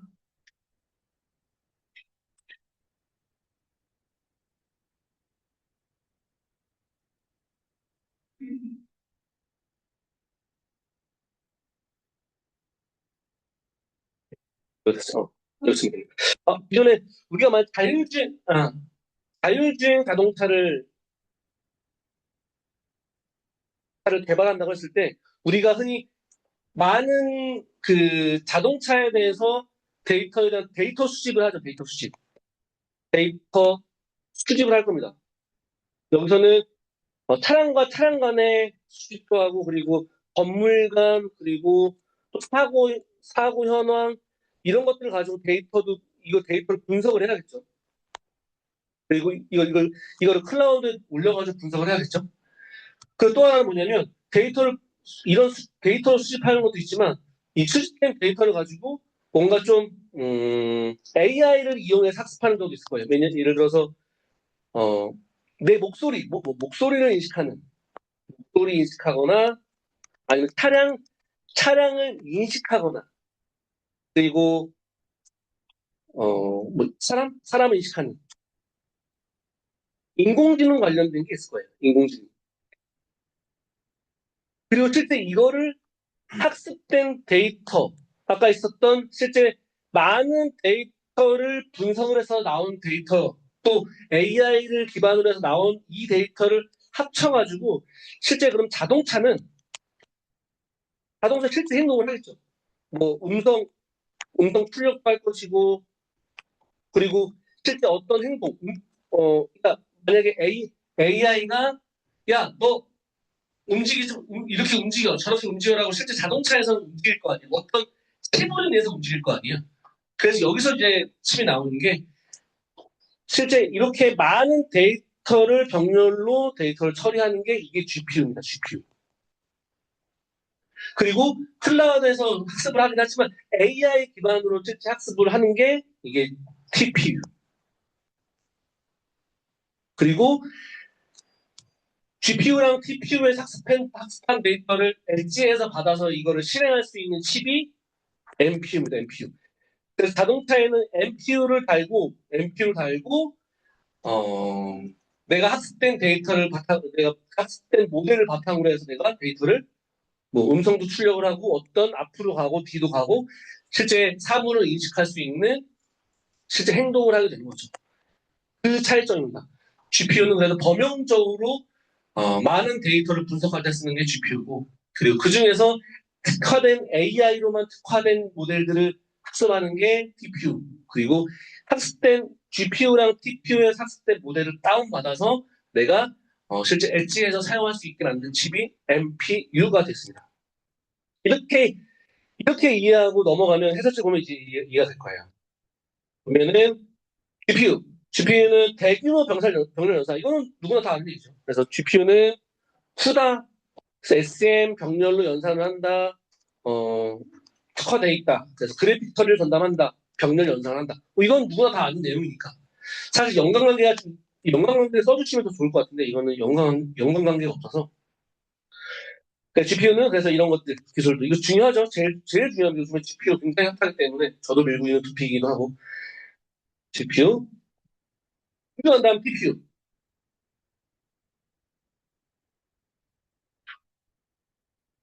TPU 같은 경우에는 대규모 딥러닝 학습과 추론을 위해서 행렬 연산에 특화된 모델이다. 그러니까 이게 아까 전에 있었던 데이터가 클라우드에 모여져 클라우드에 모여져 있을 때 범용적으로 학습해서 하는 것들을 GPU가 사용을 하고, 그리고 실제 인공지능이 필요한 딥러닝 학습과 추론에 필요한 것들은 얘 TPU가 한다. TPU가. 그래서 여기에는 ASAI라고 해서 특정 목적에 맞게 개발한 반도체라. 이건 구글에서 만든 겁니다. 구글에서 만든 반도체라서 사실 나오기 쉽지는 않긴 한데, 근데 그래도 TPU가 그런 역할을 한다. 그래서 여기에는 딥러닝 전용 설계. 됐죠. 이거는 딥러닝 전용 설계.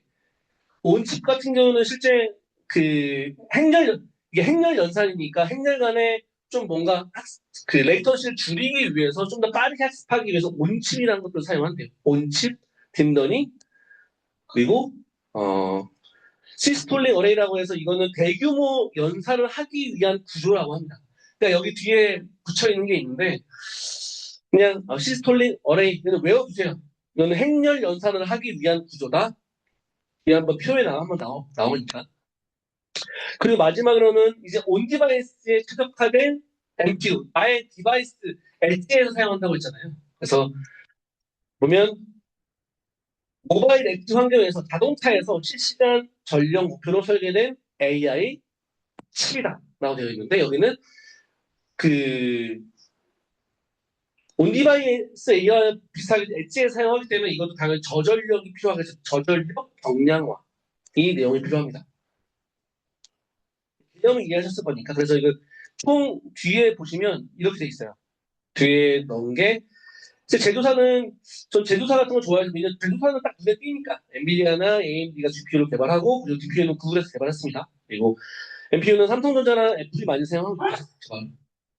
그리고 여기에는 아키텍처가 있어요. 여기 아키텍처가 GPU 같은 경우에는 SIMD 방식으로 그 구조가 되어 있고 TPU는 아까 행렬 기반인데 시스톨릭 이 두 개가 좀 차이가 있더라고요. 이거 어렵긴 한데 그리고 GPU 기술도 있잖아요. 아까 GPU 기술도 딱딱 넣으시고 아까 전에 했던 시스톨릭이랑 온칩까지만 작성이 되면 좀 맞지 않을까 싶어요. 그리고 NPU는 좀 더 엣지에서 사용하는 온디바이스 AI, 흔히 말하는 경량화, 양자화, 그리고 가지치기 그런 프로닝, 로라 이런 기술을 여기서 써면 되겠죠. 그 차이점이 있으니까 그렇게 이해하시면 좋지 않을까 싶습니다.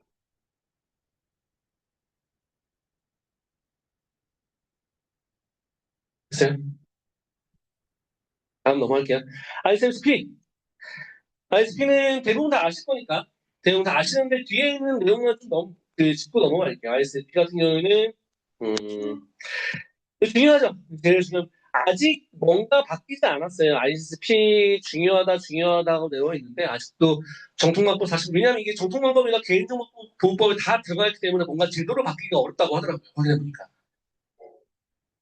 그래서 지금 이렇게 돼 있다. 그리고 총 101개로 구성되어 있고, 통장목들 다 외워두시고요. 이 통장 말고 개수라도 외워두셔야죠. 반복에 외워두시고 실제 마지막으로 있는 여기는 의무대상자 이런 걸 알고 있을 거니까 뒤에 있는 이게 실제 제일 중요한 것 같아요. 이제는 아직 이제 이 개법법에서 개인정보위원회에서 발표를 한 건데 12월 6일 날 발표를 했다고 해요. 이전에는 말씀드린 것처럼 ISP 인증이 선택이었는데 이제 필수로 될 것이다라고 뒤에 이제 향후 계획인 거고. 이거는 그냥 읽어보시면 되고, 네. 실제 하기 전에 예비심사가 빡세진데, 예비심사가 빡세져서, 실제 예비심사할 때는 저희도 ISMSP 하시는 분들 계시는데, 예비심사 처음에 할 때, 회사에서 심사팀장이 한 명 오죠. 와서 어떻게 할 겁니다. 샤바샤바 하고, 알겠습니다. 해서 보통 이게 정책적으로는 본심사 불가 이런 내용도 있긴 해요. 사실 있는데 이건 형식적이죠. 사실 심사팀장이 와서 그냥 알았어 이제 시작한다라고 해서 하는데 이제 좀 더 빡세져서 여기 그 핵심 항목들을 팀장이 먼저 선 검증을 한다고 해요. 이렇게 할지 모르겠지만. 네.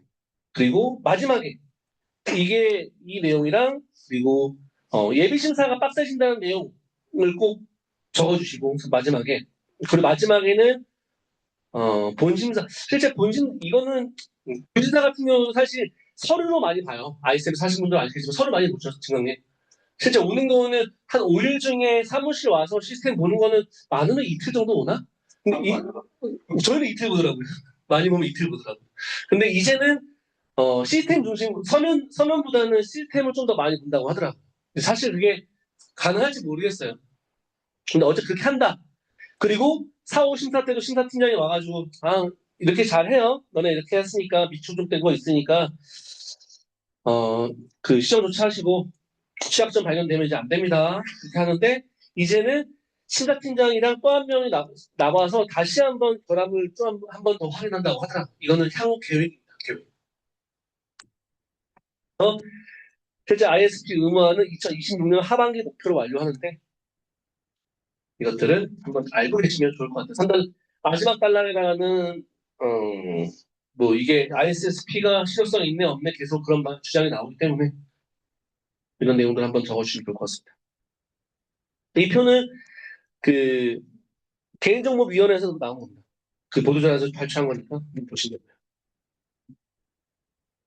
다음 합성 데이터는 뭐 다들 잘 아시니까 합성 데이터는 모의 데이터고 그리고 합성 데이터 유형은 원본 데이터 기반 그 처리 목적 중심으로 정형, 비정형 그리고 공화, 교기 이렇게 나누죠.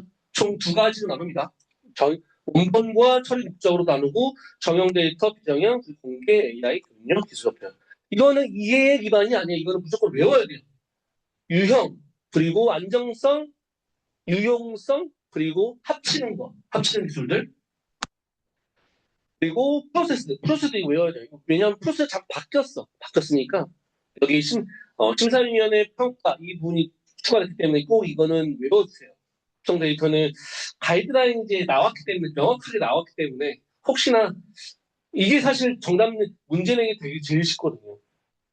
왜냐하면 딱 정해진 거기 때문에 해설지 만들기도 쉽고 그리고 그래서 우리가 그 실제 합성 데이터가 얼마만큼 안정적이냐 또는 얼마만큼 유용하냐 사용 쓸모 있냐라고 그런 관점에서 측정을 하는 거죠. 그래서 정형 데이터 측면, 비정형 데이터 측면 그리고 구현 추생이 이거는 그리고 그때 지원님 여기 밑에 있는 것들 이게 아닙니다. 그리고 그 유형성 측면에서는 정형, 비정형 측면에서 1차, 2차 구별 모형 그리고 비정형에서 모형 이게 모형이 아니에요? 이게 뭐죠 이게? 모형이 아니고 뭐 있는데? 모델 맞아 모델 비주얼, 이미지 딱딱 이렇게 외워지고 그리고 하나 더 실제 그러면 우리가 데이터를 어떻게 생성할 것이냐 생성할 때 두 가지 방법 통계 기반으로 생성하는 방법 그리고 딥러닝 기반의 AI 모델 기반으로 활용하는 방법 그래서 통계 기반은 여기 그리고 여기는 가우시안 베이지안 AI는 뷰 그리고 단 이렇게 이건 다 싹 다 외우셔야 되는 거예요. 싹 다. 합성 데이터 이건 가이드라인입니다. 가이드라인이기 때문에 그냥 싹 다 절차, 유형, 절차, 합성, 생성 방법, 그리고 유형성, 그리고 안정성. 얼마나 저와 딱 떨어집니까? 다음은 이거는 그 제가 아까 목차했었죠. 제가 목차한 대로. 근데 여기서 중요한 게 뭐냐면 대응 방안이니까 대응 방안스럽게 쓰는 게 제일 중요해요. 여기에는 두 번째 아까 예방 방안과 그리고 또 재난 발생 시 대응 방안을 이렇게 썼어요. 그런데 대응 방안에 만약에 여긴 예측이나 시뮬레이션 잘 쓴 거 저는 해설지 마음에 들더라고요. 잘 썼는데 만약 여기서 과거 태풍 패턴 이렇게만 쓰면 안 되는 거죠. 패턴에서 어떻게 하긴 어떻게 해서 어떻게 예방을 할지를 그런 관점을 작성해야 되니까 이거는 무조건 예방방 이거는 무조건 두 줄로 작성을 하셔야 돼요. 두 줄로. 그래야지 썰을 풀 수가 있어요. 썰을. 이거는 그래서 어떻게 예측을 하자. 예방을 하기 위해서 예측을 해야 되잖아요. 뭐냐면 발생하지 않은 거기 때문에 내가 어떻게 할지를 예측을 하고 시뮬레이션을 해야 되기 때문에. 그래서 여기는 시뮬레이션 모형 설계. 앞엔 중요하지 않아요. 앞에 그냥 그럴듯한 내용 쓰겠어. 우리가 그거 못 쓰겠어요. 뒤에 예측, 그럴듯하게 분석 모니터링. 다 비슷합니다. 그 분석하고 예방해서 다음에 그 재난이 발생했을 때 어떻게 예방을 해야 될지를 어, 예측을 하는 거니까. 그리고 대응방안. 그냥 대응방안 마찬가지겠죠. 확보, 탐지, 알람. 그런 거 같아요. 탐지. 근데 이렇게 해서 대응방안 해킹이나 아니면은 그런 문제가 발생했을 때 대응에 대해서 체계를 수립하자라고 하는 겁니다. 어, 네. 네. 그냥 문제만 딱 보고 그럼 버리는 안 돼요. 안 되죠. BCP를 어디다 바른 건데? 재예방부터 시작해가지고 1달러부터 재예방을 하려고 하다 일단 오케이. 다음에 이제 재예방 기술이 이제 쉽게 일단 이제 저희가 여기 기술이 없잖아요. 방안이잖아. 물어본 게 예방 방안이랑 대응 방안이라서 그런 거예요. 만약에 기술을 물어봤으면 BCP를 발라도 되죠. 근데 이거는 어떻게 대응할 것인지 나의 의견을 작성하는 거기 때문에 BCP로 작성을 하면 점수가 진짜 안 나오죠. 무조건. 근데 1달락이랑 4달락은 상관없어요. 어차피 물어본 게 아니기 때문에 1달락이나 4달락, 4달락이다 그래서 DR 어떻게 해야 된다 이런 것도 전혀 상관없어요. 1달락은 상관없는데 3달락은 아까 말했지만 2달락에다가는 아까 저는 기술을 쓸 수 있다고 하잖아요. 여기다가 공공안전과 재난방지 기술에는 써도 되겠죠. 기술에 써도 될 텐데 실제 물어본 거는 예방 방안이랑 대응 방안이기 때문에 BCP로서는 안 된다. 그럴듯하게 대응 방안스럽게 예방 방안스럽게 꼭 반드시.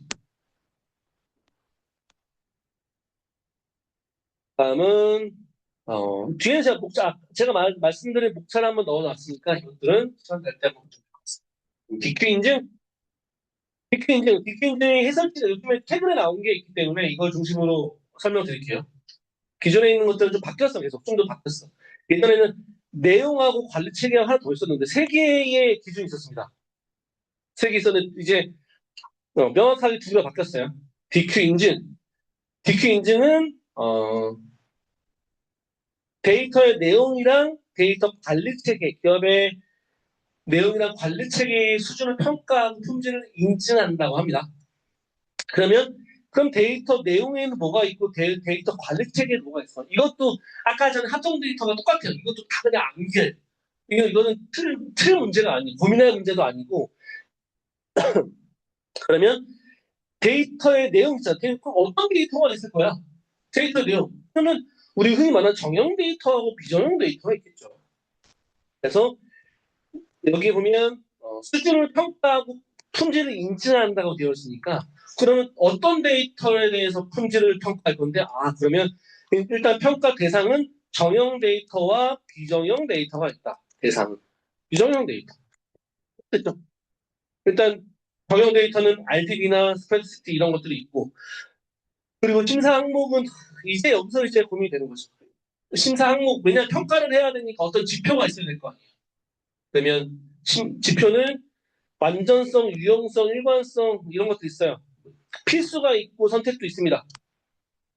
이거는 그냥 느낌 가는 대로 외워주세요. 느낌 가는 우리 그 구하나 이륙에 있는 지표를 써도 되고 이거 못 외워요. 이거는 인간적으로 외울 수 있으면 외우고 외울 수 있으면 외워요. 외울 수 있으면 외우는데 못 외우니까 제가 말씀드려요. 왜냐하면 정형 데이터에 대한 심사를 한다고 했으니까 정형 데이터는 완전성, 유형성, 일관성 이런 것들이 있다. 그리고 실제 세부 항목에는 데이터 값에 대한 일관성, 구분 유효성 이런 그렇고 일단 그 느낌만 정형 데이터에 대한 심사 항목 그리고 다음은 비정형 데이터에 대한 심사가 있겠죠. 비정형 데이터는 비정형이 있고 반정형이 있다. 여기까지 되죠. 우리가 데이터의 대상은 정형, 비정형, 단정형. 단정형은 비정형에 포함되고 여기에도 품질 지표하고 심사 항목이 있겠죠. 품질 지표는 완전성 또 유용성 이딴 것들이 있고 심사 항목은 데이터의 완전성, 메타 데이터값 완전성, 팩트 유효성 이거는 됐고요. 이런 게 있다. 어쨌든 데이터하고 관리 체계를 심사를 하는데 데이터는 정형, 비정형, 단정형이 있고 각각 모르겠으면 구하나 이렇게 있는 완전성, 유효성, 정확성 이렇게 나래비를 한다. 이런 지표로 평가를 한다. 그럼 첫 번째 데이터에 대한 평가가 끝났겠죠. 그럼 두 번째 이제 관리 체계에 대한 평가를 하겠죠. 그 전에 그럼 그 데이터는 어떤 유형이 있어?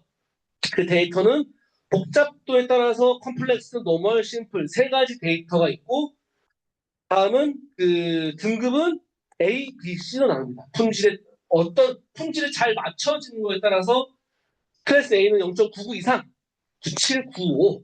그래서 등급이 있고 복잡도가 있는 거예요. 다시 한번 데이터는 첫 번째 데이터의 심사하고 관리 체계 심사하는데 첫 번째는 데이터의 대상 어떤 대상이 있는데 대상은 정형, 비정형, 단정형이 있고 거기에는 측정 지표가 있을 거고 그럼 그 데이터 유형은 복잡도에 따라서 컴플렉스, 노멀, 시프로 나눠줄 거고 그러면 실제 그 데이터에 대한 평가는 어떻게 이루어질 거야? 클래스 A, B, C로 이루어질 거야. 이게 끝이고 그 다음에 이제 관리 체계로 넘어가죠. 관리 체계는 데이터보다 좀 복잡하지 않습니다. 관리 체계도 아까처럼 대상이 있어야겠죠. 그 대상은 실제 데이터 기반 사업, 프로젝트와 시스템, 관리조 이 세 개가 대상이 되는 거고 그 대상을 기준으로 해서 이제 실제 성숙도 심사 항목은 이렇게 파트 1부터 5가지가 있어요. 5가지가. 5가지 말고 더 있어요. 한 50가지 돼. 50가지 되는데 내가 몇 개 줄여놓은 거예요. 어쨌든 아까 전에도 심사 항목이 있어. 그 데이터에 대한 정형 데이터, 비정형 데이터 이렇게 얘기가 다들 안드로메다로 간 것 같아요. 지금 다들. 정형 데이터, 비정형 데이터도 심사 항목이 있었잖아요. 그렇죠? 지표가 있었고 심사 항목이 있었듯이 그러면 관리 체계도 심사 항목이 있어야 될 거 아니에요. 심사 항목. 관리 체계니까 프로세스는 잘하고 있어? 그러면 그 프로세스에 대해서 이해도나 수행은 잘하고 있어? 그런 심사 항목이 그 다음에 아까 전에 그 데이터에 대한 그 등급이 A 클래스, B 클래스, C 클래스인 것처럼 얘도 관리 체계도 그럼 등급을 나눠야 될 거 아니야. 얼마만큼 관리 체계를 잘하고 있는지. 그래서 얘도 레벨 1부터 레벨 5까지로 구성되어 있다는 겁니다. 쉽죠? 돼요? 아니 그게 공공 쪽에서 일하시는 분들은 이런 문서를 많이 봤기 때문에 금방 이해되실 텐데 실제 우리 같은 일반 민간에 있는 사람들은 좀 어렵죠. 이렇게 데이터 또 관리하고 얘기하고 싶으면 또 뭐라고 할까 봐. 여기는 품질 체계입니다. 그 절타니까 이건 한번 보고 넘어가 주세요. 이건 다른 해설지에는 절차가 한번 문제가 나왔더라고요. ITP는. 근데 절차까지 좀 절차는 대충 쓰시고. 그리고 이거는 그 기존에 나와 있던 해설지인데 조금 달라졌어요. 이거는 조금 달라서 이거 보지 마시고 아까 전에 있는 위에 거 제가 가이드라인 보고 정리해 놓은 것 중심으로 작성해 주면 될 것 같아요.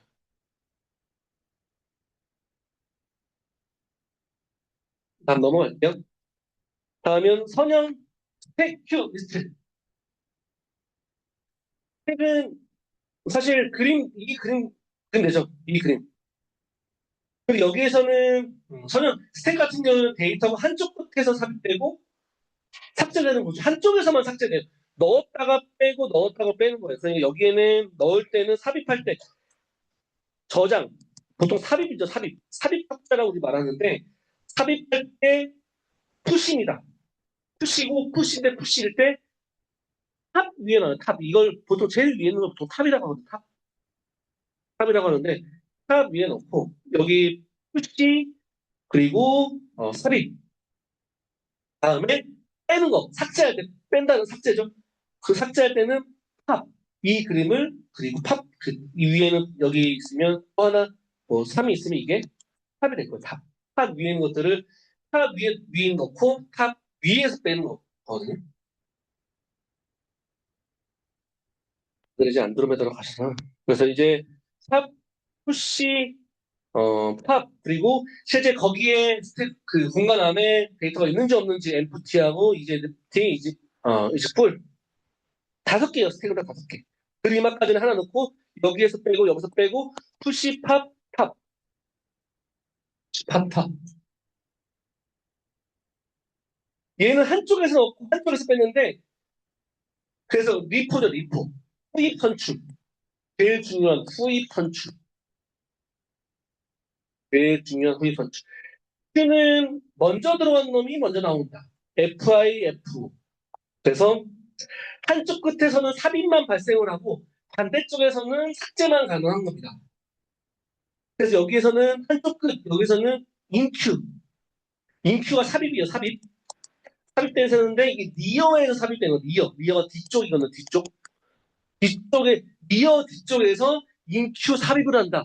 인큐 삽입, 인큐 리어, 인큐. 그리고 뺄 때는 BQ, 삭제.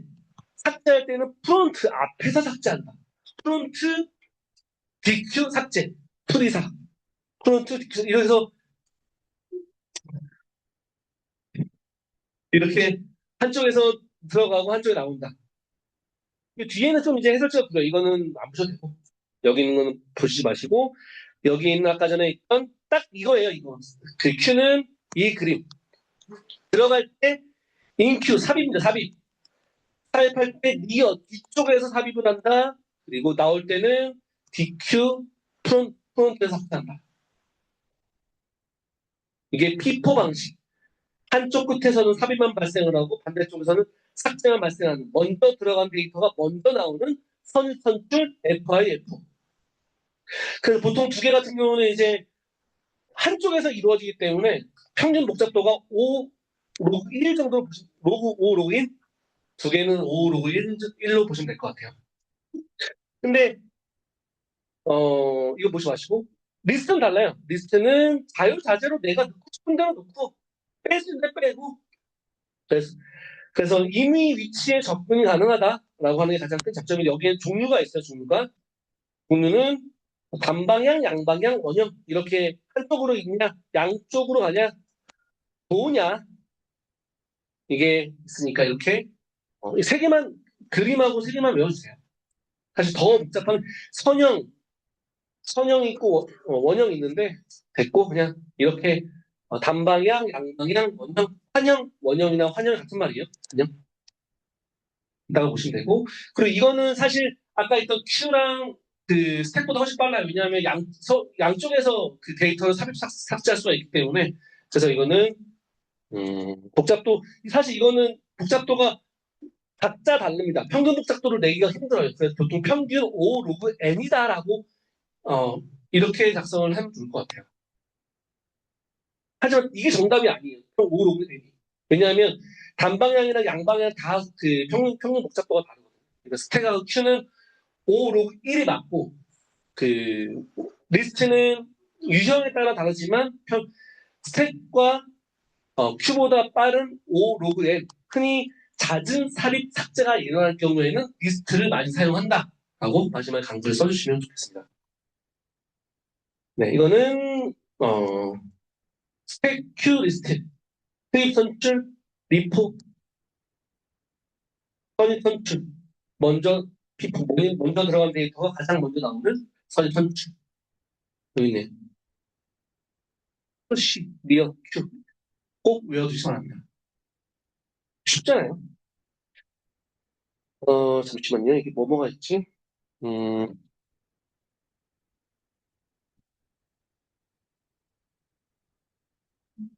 아, 그래요? 그렇게 말해주면 땡큐.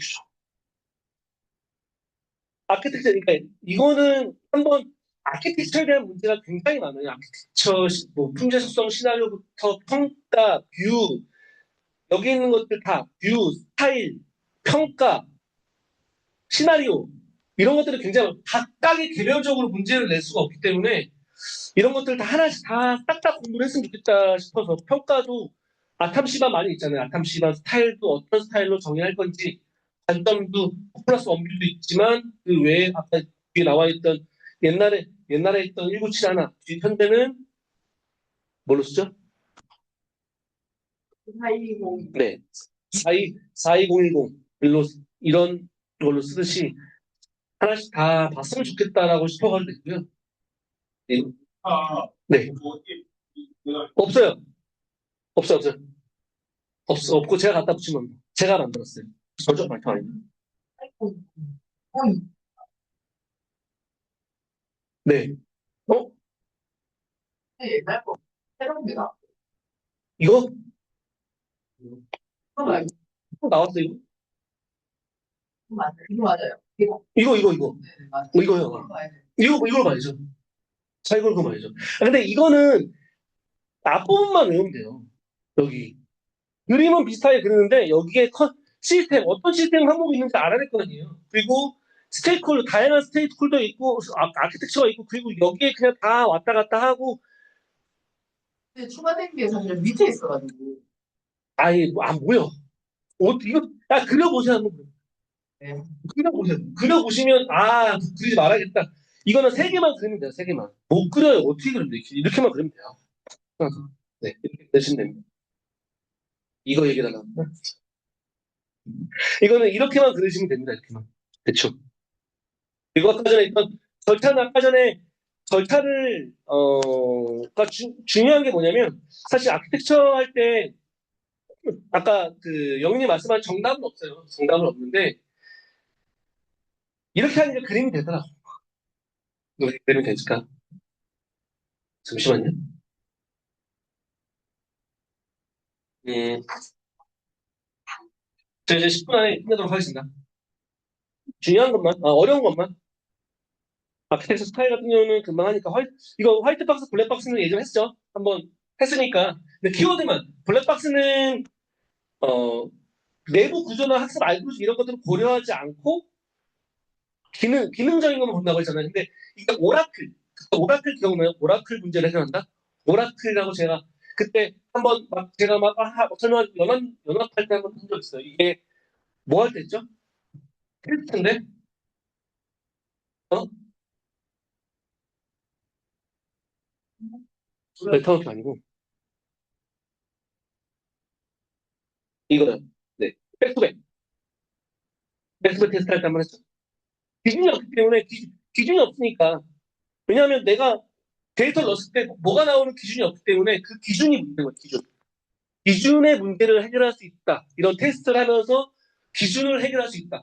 테스트는 뭐냐? 테스트. 그 문제가 테스트에서 쓰는 오라클잖아요. 테스트에서 쓰는 테스트니까 테스트를 붙여준 겁니다. 테스트 오라클이라고 하는 게 기준이 없는 거를, 블랙박스, 이런 테스트를 통해서 오라클 문제를 해결해 준다는 겁니다. 그래서 블랙박스는, 여기 제일 중요한 건 메타모픽 정도? 여기 뒤에는 아무거나 쓰세요, 그냥. 아무 그리고 여기 그 화이트 박스는 내부 구조를 본다고 했잖아요. 보통 레이어 구성. 실제로 보면 레이어 구성은 여기는 뉴런, 레이어, 활성화 함수, 파라미터. 실제 활성화 손실 함수나 역전파 이런 것들도 다 테스트를 할 수 있거든요. 이런 것들 하니까 다양한 테스트 케이스가 있어요. 그래서 커버리지. 여긴 뉴런 커버리지, 인기가 커버리지, 난 모르겠어. 이걸 외워야 될지. 그러니까 차라리 뒤에 있는 커버리지만 붙이고 뉴런 커버리지, 활성화 함수 커버리지, 또, 뭐 파라미터 커버리지 이렇게 그냥 붙여주면 되지 않을까? 외울 수 있으면 외우고. 이건 조건이 그래서 외울 수 있으면 외우는데 못 외우면 그걸 그렇게 대응해서 쓰라는 거죠. 하지만 뒤에는 커버리지, 우리 화이트박스 테스트에서 다 커버리지, 무슨 커버리지니까 이것도 내가 할 수 있으면 다 외우시고 그렇지 않으면 인공지능 안에 있는 내부에서 소스가 들어가는 어떤 레이어 커버리지. 이렇게, 레이어 커버리지 있네. 그 이정 멘토님 문자수를 맞아요. 그걸로 그냥. 네, 그렇게 외우시면 됩니다. 그리고 노리스케일도 문제를 한번 이것도 물어본 거를 좀 바꿔놨는데 어쨌든 우리는 제일 중요한 거 여기 이게 저 뭐죠? 그 유형과 모델링 패턴. 그러니까 유형은 피컬하드. 그 노에스큐엘 같은 경우에는 다양한 모델이죠. 키밸류. 첫 번째로 보면 잠깐 설명을 드리면 노에스큐엘 같은 경우에는 스키마 리스, 비정규화, 뭐 스키마 유연성 같은 내용을 작성되면 되고 그리고 뒤에도 볼게요. 예전부터 작성한 게 있는데 유형은 키하고 컬럼만 있는 키 밸류가 있고 그 다음에 단순히 키하고 밸류가 있으면 좀 의미가 없으니까 좀 더 복잡하고 많은 데이터를 담기 위해서 하나의 키에 여러 개의 컬럼을 담는 그 컬럼 패밀리. 그 다음에 그 일반 값이 아니라 제이슨 형태, XML 형태로 저장할 수 있는 다큐멘트. 마지막에 그래프 형식으로 저장할 수 있는 그래프 데이터베이스. 그래서 기컬 다그라는 노에스큐엘 방식이 있는 거고, 그 다음에 데이터 모델링 같은 경우는 실제 데이터 그 노에스큐엘 같은 경우는 조인이 없기 때문에 한 번에 조회도 다 끝내야 됩니다. 그렇기 때문에 미리 합쳐서 저장하고 막 그런 것들이 있어요. 그래서 디노멀레이션 같은 경우는 중복해서 저장한다. 그리고 그 모델링 패턴 같은 경우 다 비슷한 내용입니다. 디노멀레이션 같은 경우 중복해서 저장을 해서 아까 전에 커리가 여러 번 날려서 조인이 없기 때문에 그냥 싹 다 저장해놓고 그냥 거기서 내가 원하는 데이터를 뽑아서 갖고 온다. 하지만 뭐 그 중복이 있을 수 있겠죠. 그리고 D, 어그리게이션, 어플리케이션 이거 다 조인과 관련된 겁니다. 아토믹, 야사인, 컴까지 6개 외워주시면 됩니다. 야사인, 컴. 다음은 이거 지금도 많이 냈죠. 많이 냈는데 이것도 SP 인증이 굉장히 중요해요. SP 인증. GS 인증보다 SP 인증이 문제 훨씬 많이 나와요. 실제 SP 인증의 문제가 134회 나오고 126회 두 번이 나왔기 때문에 또 이제 최근 개정된 게 이후에 응용이 한번 나와서 그냥 관리에 나올 수 있어서 일단은 제 21조 다음 들어가는 거는 5개 5개 5개 영역 프로젝트 관리 영역 실제 프로젝트 계획 실행 통제 전반적인 활동을 관리하는 관리 영역 그리고 지원 영역 여기에 품질 보진의 형상 관리 이런 것들이 들어갑니다. 그리고 프로세스 영역 프로세스 영역은 얼마만큼 프로세스 잘 관리하고 있는 성숙도나 아니면 개선 활동들을 평가하는 것들 조직 인력이나 사람 관리하는 것들, 구성원 교육, 그리고 마지막 개발, 분석, 설계, 구현, 테스트 이런 기술적인 역량들을 분석하는 게 개발 영역이 총 5가지 영역으로 구성되어 있고 16개의 평가 항목 되어 있다. 이거는 잘 써주셨을 거고요. 등급은 이제 총 3등급. 이것도 아마 지난번 이거 몇 번 내서 아마 잘 모험답안 많이 올라와 있을 거예요. 아마 카페 스핑증 검색해보시면 모험답안 아마 지훈님 굉장히 잘 썼던 것 같아요. 아마 누구 잘 썼던 것 같아요. 이런 거는 한번 보시면 돼요. 1, 2, 3등급 중요합니다. 그리고 이 그림도 이렇게 그릴 수 있겠어요. 이렇게. 그림을 이렇게 1, 2, 3등급으로 포함 영역을 해서 작성을 해주시고 다음 2개 남았어요. 2개. ABC 스테이블코인하고 그 CDBC입니다. 스테이블코인은 조금 애매할 수 있는데 스테이블코인은 흔히 충전식 뭐라고 저도 이걸 이해하기가 진짜 어려웠어요. 왜 이게 그게 그건지 모르겠더라고요. 근데 제 나름대로 이해한 건 뭐냐면 이거는 변동성이 암호화폐 같은 경우 변동성이 있잖아요. 내 암호화폐 1달러가 아니 1코인이 1달러냐? 아니잖아. 내일 되면 또 바뀔 수도 있는 거고 그 주식의 흐름에 따라서 바뀔 수 있는데 이거는 어떻게 보냐면 내 스타벅스에 있는 10,000원 상품권 카카오톡에 있는 10,000원 상품권을 이 스테이블 코인이라고 인식하면 될 것 같아요. 상품권에는. 왜냐하면 이 돈이 실제 상품으로 쓸 수 있기 때문에. 근데 하지만 이건 민간 회사가 만든 민간 회사가 만든 돈이다라는 건 중요한 것 같아요. 그냥 CDBC하고 비교할 때는 일반적으로 중요하지 않는데 CDBC는 중앙에서 만들고 두 개를 차별하기 때문에 CDBC는 중앙에서 만들고 그리고 스테이블 코인은 민간에서 만든다. 이거는 네. 그래서 생각하기를 카카오 카카오페이가 10,000원 들어가 있다. 아, 그게 스테이블 코인이구나. 그래서 이거는 흔히 그 뒤에 있는 USDC 뭐 있죠? 네, USDC와 같은 코인을 말하는 거죠. 그래서 여기는 고려사항도 고려사항스럽게 금융시장 안정성 정책 포용 이런 고려사항스럽게 쓰는 게 중요해요. 앞에 내용은 사실 중요하지 않고 그럴듯하게 고려사항스럽게 아까 전 예방방안스럽게 쓰는 게 중요합니다. 한번 써보세요. 이렇게 쓰는 것도 연습이 돼서. 네, 여기서 보면 비교만 볼게요. 비교만 한번 보면 될 것 같습니다. 아, 그리고 스테이블 코인에도 딱히 쓸 게 없기 때문에 이걸 써주셔야 돼요. 이거 법정화폐 가상 이걸 스테이블 코인도 마땅히 쓸 게 없어요. 그러니까 이런 코인이랑 이거 말고는 오라클. 그리고 사실 지원이 스테이블 코인에서 써야 될 키워드가 뭐 있어요? 패깅? 다 블록체인 기술들이네. 네, 이렇게 해서 쓴 대목 마지막에 비교. 음, 여기 있네 여기 비교만 하면 민간이고 중앙. 사실 이게 제일 중요한 것 같아. 그리고 변동성. 그리고 이거는 기존 법정화폐에서 만든 법정화폐와 동일하고 이거는 가치, 실물과 가치 연동. 가치 연동. 괜찮네요. 여기 스테이블 코인을 제일 많이 사용하는 게 해설지에 제일 많이 있는 게 여기 디파이더라고.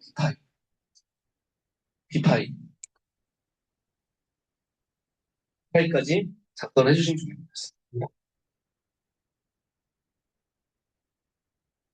네, 스테이블 코인도 중요하니까 스테이블 코인까지 한번 쭉 적어주시면 되고 마지막 확률 분포. 확률 분포는 이 그림을 한번 알고 계셔야겠죠. 이 그림 연속 확률 분포 같은 경우는 많이 알아요. 연속 확률 분포를 많이 아는데 그래서 이상 확률 분포는 조금 이게 각각 문제가 나온 것도 있죠. 나온 것도 있기 때문에 그냥 개념이랑 수식 정도만 알면 돼요. 이걸 따지고 이걸 어떻게 비교해? 절대 비교 못해요. 아까 해설지 보잖아요. 진짜 미친놈은 아니지. 이렇게 비교해놨어요. 자, 먼저 이항분포를 보면 같은 조건에서 여러 번 시도했을 때 성공이 몇 번 일어나는지. 만약에 내가 10번 그 동전을 던졌어. 동전을 던졌는데 앞면이 몇 번 나오냐? 뭐 이렇게 나오는데 횟수예요, 횟수. 그리고 여기에는 포화동 분포 같은 경우 일정 공간 안에서 어떤 사건이 몇 번 반복하는 이거는 공간입니다. 실제 그래서 이거는 만약에 특정 공간 한 시간 안에 뭐 장난 전화가 몇 번 올 장난 전 070으로 올 전화의 확률 뭐 이렇게 얘기하는데 정리 한번 보시고 사실 제일 중요한 건 이겁니다. 이거 수식. 그 이항 분포는 평균하고 분산 정도만 보면 되는데 평균은 NP 이게 제일 중요해요. NP 그리고 분산은 NP 1-P 그리고 포화성 분포는 람다 그 둘 다 연속 확률 분포의 확률 질량 함수 PMP라고 보시면 되고요. 이것만 보시면 돼요. 다른 건 이것만 외우시면 돼요. 이것만 딱 외우시고 가시면 됩니다. 그만하겠습니다. 셀테 다음 셀테는 백제 다음 수준을 할 거니까 그렇게 제가 공지를 따로 하겠습니다. 하고 오늘 수고 많으셨고요. 멘토링은 공지해서 알려드릴게요. 네, 수고하셨습니다. 어,